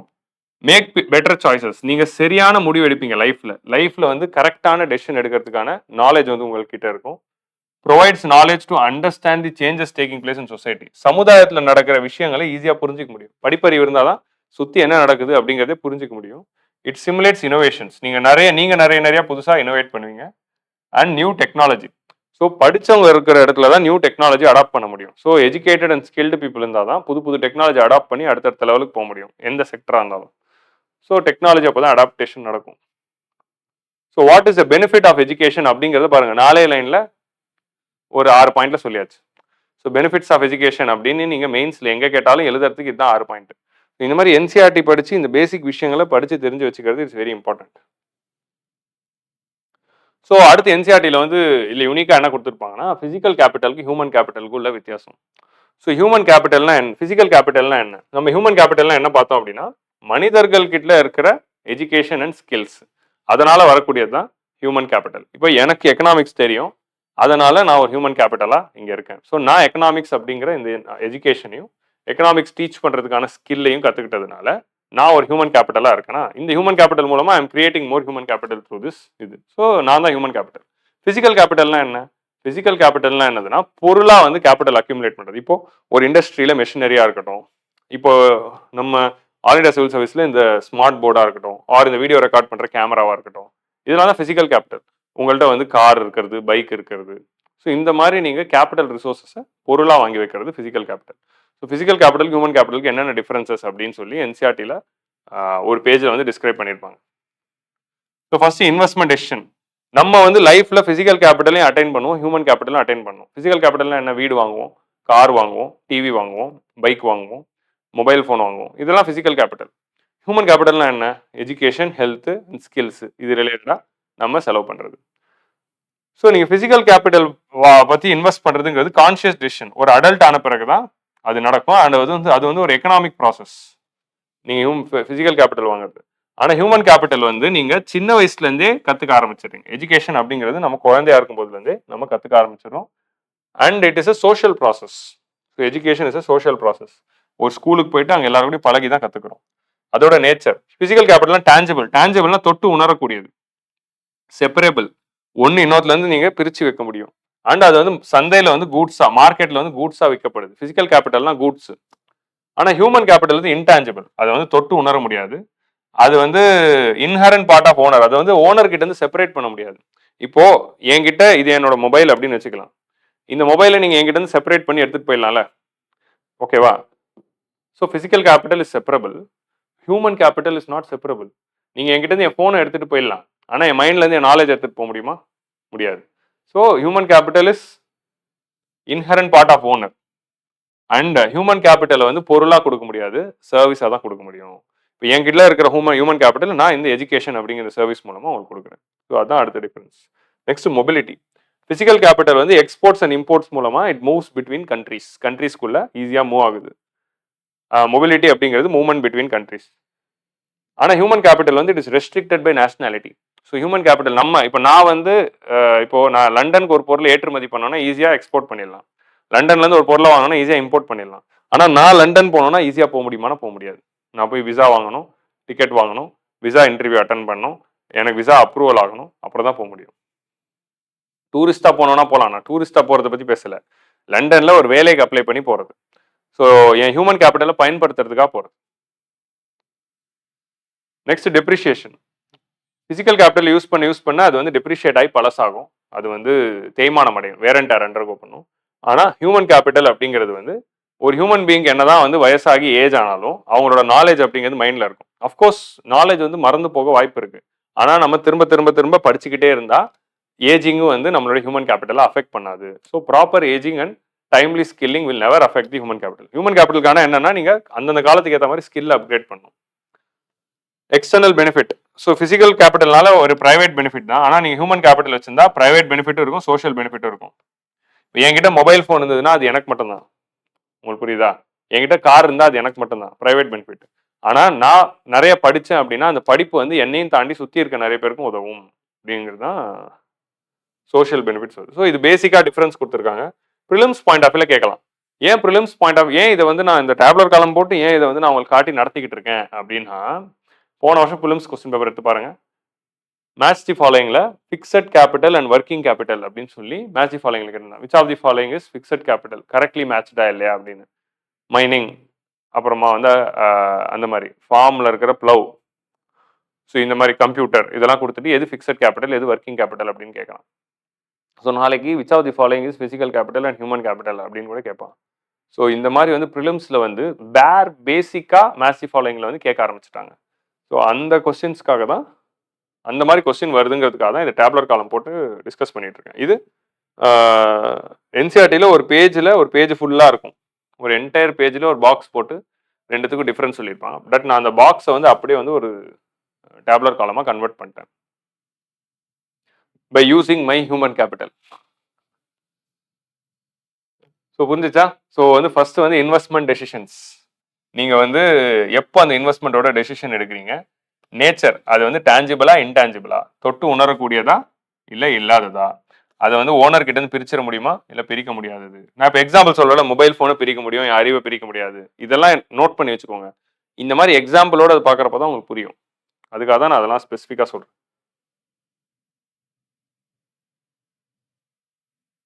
So human capital and economic growth.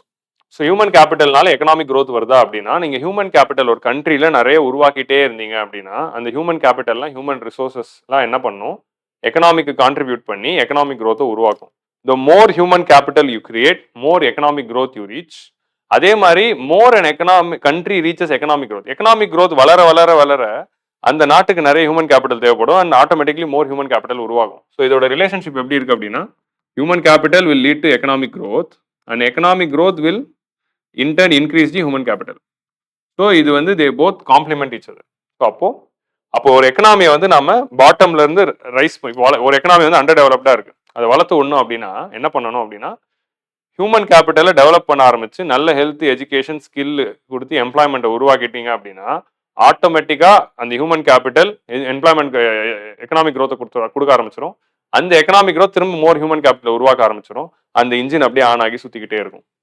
So தானா நாடு வளர்ந்துகிட்டே இருக்கும். ஸோ அதனால கிரியேட் மோர் ஹியூமன் கேபிட்டல் அப்படிங்கிறது சொல்றேன். So education health skill increases individuals capacity to earn, invention, innovation, adopt new technology. அதனால human capital will increase income. நீங்க நிறைய நல்லா படிச்சீங்கன்னா நிறைய சம்பாதிக்கலாம். And it further increases. நிறைய சம்பாதிச்சீங்கன்னா இன்னும் நிறைய படிச்சு இன்னும் நிறைய சம்பாதிக்கலாம். ஸோ அதே மாதிரி ஹியூமன் கேபிட்டல் மூலமா human capital is means to achieve human development. நிறைய ஹியூமன் கேபிட்டல் ஃபார்ம் ஆனாதான் அந்த ஹியூமன் கேபிட்டலை you can use for economy and create human development. Human capital இருந்தால் தான் அது எக்கனாமிக்கு கான்ட்ரிபியூஷனாக ப்ரொடியூஸ் பண்ணி அது மூலமாக இன்கம் பண்ணி ஹியூமன் டெவலப்மெண்ட் ரீச் பண்ணணும். ஸோ ஹியூமன் டெவலப்மெண்ட்டை ரீச் பண்ணுறதுக்கான ஸோ ஹியூமன் கேபிட்டல் உங்ககிட்ட இருக்கு அப்படின்னா, ஹியூமன் கேபிட்டல் இருக்கு அப்படின்னா அதை யூஸ் பண்ணாதான் அதை வச்சு ஹியூமன் டெவலப்மெண்ட்டை ரீச் பண்ண முடியும். ஸோ ஹியூமன் டெவலப்மெண்ட்டை ரீச் பண்ணுறதுக்கு ஹியூமன் கேபிட்டல் ஒரு மீன்ஸ். இதை மீன்ஸாக பயன்படுத்தி ஹியூமன் டெவலப்மெண்ட் அப்படிங்கிற எண்ட்ஸை வந்து நம்ம ரீச் பண்ணுறோம். We are using human capital as means to achieve the ends of human development. So human capital is a means. ஆனால் ஹியூமன் டெவலப்மெண்ட் அப்படிங்கிறதுல வந்து பார்த்தீங்கன்னா, பட் நீங்கள் இந்த பெர்ஸ்பெக்டிவ்ல ஒரு இப்போ ஓவராலாக நீங்கள் எக்கனாமிக் பார்க்குறப்போ எது ரொம்ப முக்கியம்? ஹியூமன் கேபிட்டல் முக்கியம் தான். ஏன்னா ஹியூமன் கேபிட்டல் இருந்தால் தான் ஹியூமன் டெவலப்மெண்ட் ரீச் பண்ண முடியும். ஆனால் அல்டிமேட்லி ஒரு எக்கனாமிக் எது ரொம்ப முக்கியம் அப்படின்னா ஹியூமன் டெவலப்மெண்ட் தான். சம்டைம்ஸ் என்ன ஆகும், ஹியூமன் கேபிட்டல் உருவாகிறதுனாலே டெவலப்மெண்ட் என்ஷோர் பண்ணிட முடியாது. அதை ப்ராப்பராக டெவலப்மெண்ட்டை நோக்கி தள்ள வைக்கணும். அதான் நம்ம டெமோகிராஃபிக் டிவிடெண்ட்லேயே சொல்லுவோம். யூத் பாப்புலேஷன் நிறைய இருக்கிறதுனாலே நாடு வளர்ந்துராது. யூத் பாப்புலேஷனுக்கு ஒழுங்கான ஹியூமன் ரிசோர்ஸஸாக மாற்றி அதை டெவலப்மெண்ட்டை நோக்கி கொண்டு போகணும். Because human beings are ends in themselves. So next வந்து government intervention in the human capital formation. The impact is long term and cannot be easily reversed. So government வந்து ஏன் வந்து ஹியூமன் கேபிட்டல் ஃபார்மேஷனில் தலையிடணும் அப்படின்னு சொல்கிறாங்க. ஏன்னா கவர்மெண்ட்டுடைய கடமை தான். ஏன்னா ப்ரைவேட் செக்டருக்கு லாபம் இருந்தால் தான் செயல்படும். ஆனால் கவர்மெண்ட் மட்டும்தான் வெல்ஃபேர் இருந்தாலும் செயல்படும். ஸோ மக்களுக்கு வெல்ஃபேர் கொடுக்குது, அது நாட்டுக்கு நல்லது அப்படின்னு தெரிஞ்சிச்சுனாலே கவர்மெண்ட் வந்து என்ன பண்ணணும், அதில் இன்வெஸ்ட் பண்ண ஆரம்பிச்சிடணும். கவர்மெண்ட் நிறைய இன்வெஸ்ட் பண்ணி குவாலிட்டியான government schools, government colleges, government hospitals இந்த மாதிரி உருவாக்குறப்போ தான் நாட்டில் ஹியூமன் கேபிட்டல் ஃபார்ம் ஆகும். ஸோ அது ஃபார்ம் ஆகாத போது யார் அஃபெக்ட் ஆகிறானா poor people will be affected. And இப்போ வந்து ஃபார் எக்ஸாம்பிள் வந்து பிரைவேட் செக்டர் இருக்கு. ஆனா கவர்மெண்டால எல்லாருக்கும் கொடுத்துட முடியுமானா கொடுத்துட முடியாது. அதனால தான் பிரைவேட் செக்டர் இருக்காங்க. ஆனா பிரைவேட் செக்டர் வந்து இருக்கிறதுனால என்ன பிரச்சனை அப்படின்னா, ஒரு ஒரு ஃபால்ட்டான ஒரு மெடிக்கல் காலேஜோ, ஒரு ஃபெசிலிட்டி இல்லாத ஒரு ஸ்கூல்லயோ, ப்ராப்பர் எஜுகேஷனும், ப்ராப்பர் டீச்சிங்கும் இல்லாத ஒரு மெடிக்கல் காலேஜ்லயோ படிச்சுட்டு ஒருத்தர் வராங்க அப்படின்னா, அவங்க வந்து எந்த அளவுக்கு பெட்டர் ஹியூமன் ரிசோர்ஸா இருப்பாங்க அப்படிங்கிற ஒரு கொஸ்டின் இருக்கு. ஸோ அப்போ யார் யாரெல்லாம் இந்த ஹியூமன் கேபிட்டல் ஃபார்மேஷன்ல இருக்காங்களோ அவங்களெல்லாம் ரெகுலேட் பண்ற ரோலும் கவர்மெண்ட் இருக்கு. ஸோ கவர்மெண்ட் வந்து அவங்க ஹியூமன் கேபிட்டலை கிரியேட் பண்றது மட்டும் ஃபோக்கஸ் பண்ணக்கூடாது. Private sector human capital create பண்ணுதுல through private schools, private colleges and private hospitals. அந்த பிரைவேட் ஹாஸ்பிட்டல்ஸை ரெகுலேட் பண்ண வேண்டிய இடத்துல இருக்கு. ஏன்னா அங்க ஏதாவது ஒரு ப்ராப்ளம் இருந்துச்சு அப்படின்னா அது ஹியூமன் கேபிட்டல் ஃபார்மேஷனே அஃபெக்ட் பண்ணிடும். So and it's a long process and it's not so easy to reverse. So அதனால தான் கவர்மெண்ட் வந்து பேசிக் ஸ்டாண்டர்ட்ஸ் அண்ட் அக்ரிடேஷன் மூலமா சர்வீஸ் ப்ரொவைடர்ஸை ரெகுலேட் பண்ணணும் அப்படின்னு சொல்றாங்க. ஸோ இவ்வளோ நேரம் நம்ம ஹியூமன் கேபிட்டல்லாம் என்னன்னு பார்த்தோம். இப்போ ஃபைனலாக எஜுகேஷன் செக்டர். இந்த எஜுகேஷன் செக்டர் நம்ம ஆல்ரெடி 9th NCERTலேயே பார்த்துட்டோம். நம்ம வந்து 6% டார்கெட் இன் ஜிடிபி, எஜுகேஷன் இன்வெஸ்ட்மெண்ட்ல 6% ஆஃப் ஜிடிபி இன்வெஸ்ட் பண்ணணும் அப்படின்னு சொல்லி எஜுகேஷனுக்கு நம்ம ஃபோக்கஸ் பண்ணிக்கிட்டு இருக்கோம். ஸோ நம்மளுடைய இப்போ கரண்ட் இன்வெஸ்ட்மெண்ட் இன் ஜிடிபி எவ்வளோ இருக்கு அப்படின்னு பார்த்தீங்கன்னா, எஜுகேஷன்ல நம்ம கரண்டா ஜிடிபியில் எவ்வளோ இன்வெஸ்ட் பண்ணியிருக்கோம் அப்படின்னா 2.7% ஆஃப் ஜிடிபி தான் நம்ம எஜுகேஷன்ல இன்வெஸ்ட் பண்றோம். ஸோ நம்ம எஜுகேஷன்ல இன்வெஸ்ட் பண்ண மதிப்பு வந்து நம்ம ஜிடிபியில் 2.7% ஆஃப் வேல்யூ தான். ஸோ அந்த அளவுக்கு தான் இம்ப்ளிமெண்ட் பண்றோம். பட் இதை வந்து இன்க்ரீஸ் பண்ணி 6% ஆக்குறது தான் வந்து நம்மளுடைய டார்கெட்டா இருக்கு. ஸோ ஹெல்த்ல வந்து நம்ம 1.9 தான் பண்றோம். 1.9% ஆஃப் ஜிடிபி. இதை வந்து இன்க்ரீஸ் பண்ணி 4 ஆக்கணும் அப்படின்னு ஒரு டார்கெட் இருக்கு.